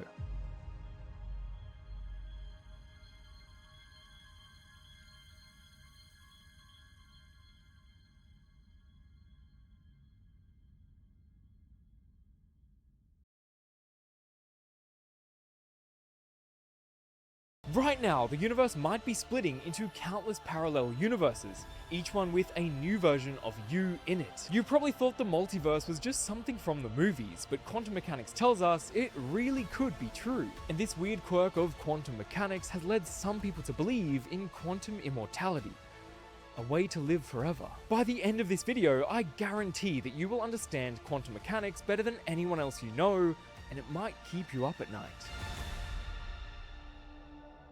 Our story begins in the early 1900s when physicists were first coming to understand quantum mechanics. Einstein, Planck, Schrödinger, all of these brilliant minds were coming together to develop the theory, and it worked remarkably well. By treating light both as a particle and a wave, so many problems in physics at the time started to be resolved. But there was one problem on everyone's mind. What quantum mechanics was implying was both supernatural and deeply puzzling. In classical physics, everything is exact. We can measure exactly where the Earth is, exactly how fast a rocket is flying, or exactly how much you weigh. Everything has a definite and measurable value. But in quantum mechanics, this just isn't true. Everything is instead measured with probabilities.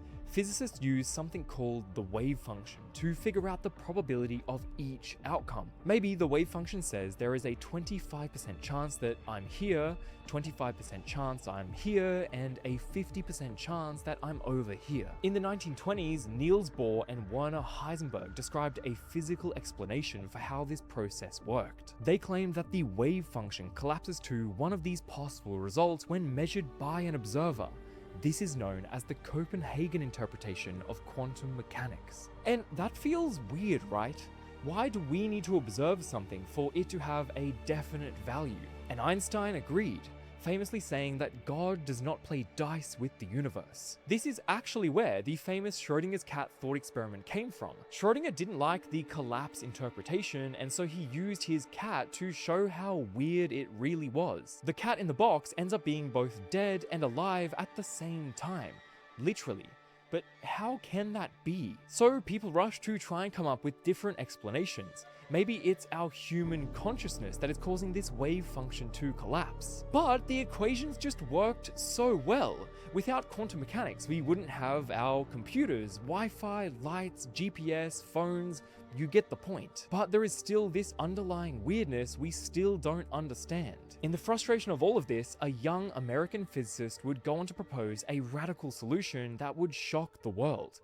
What if the wave function never collapses? What if it's the multiverse? Imagine we have an electron that is about to move. It could either go left or right. The traditional interpretation of quantum mechanics, known as the Copenhagen interpretation, says these two possibilities are in a superposition, existing inside the wave function. This just means there is some percentage chance the electron goes left and some chance it goes right. These percentages can be worked out by analyzing the complex wave function of the system. This creates two possible future states of the universe, one where it goes left and one where it goes right. It's said that when we observe this electron, watching to see which direction it goes, the wave function is forced to collapse. One of the two options is the measured outcome, and that's the state of the universe that survives. The other possible future universe can never exist. In this interpretation, our universe is just a long series of these decisions, each outcome allowing just one possible universe to exist. And here's where things get interesting. What if we take a different approach? This time, when our electron is faced with the two options, go left or go right, our universe splits into two very real universes. In one universe, the electron goes left, and in the other, it goes right. Physicists call this process branching.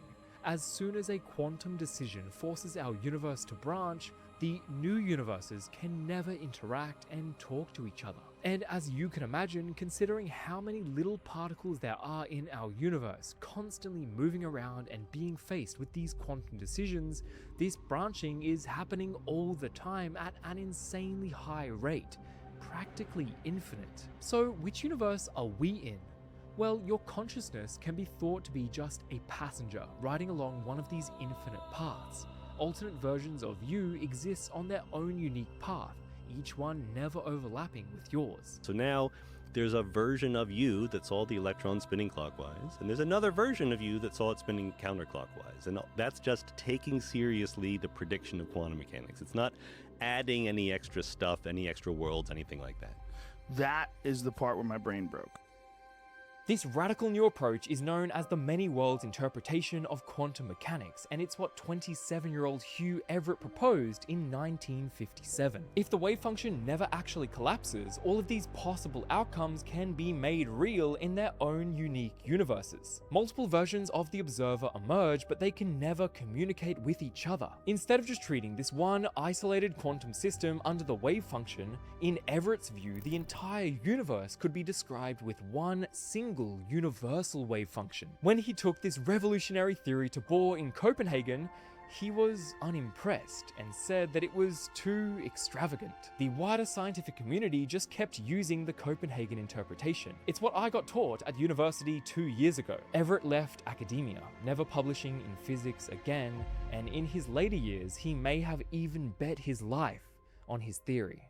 Now, just before we dive into the real physics of quantum immortality, I need to thank the sponsor of this video, Odoo. As you should know by now, Odoo is an all-in-one management software that gives creators and entrepreneurs tools to simplify their day-to-day management. I love making these videos. Spending time researching and animating is honestly my favorite part, but one part I don't love easy as that. The best thing is, your first app with Odoo is completely free for life with unlimited hosting and support, so you can try it out today completely for free with no strings attached.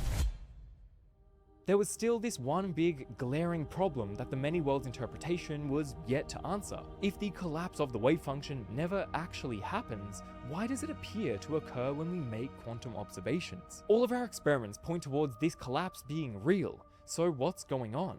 Well, in the 1970s, there came a breakthrough. When you have a quantum system in isolation, meaning it's not interacting with the environment around it, the information contained within the wave function is easily and predictably given by simple wave patterns. These wave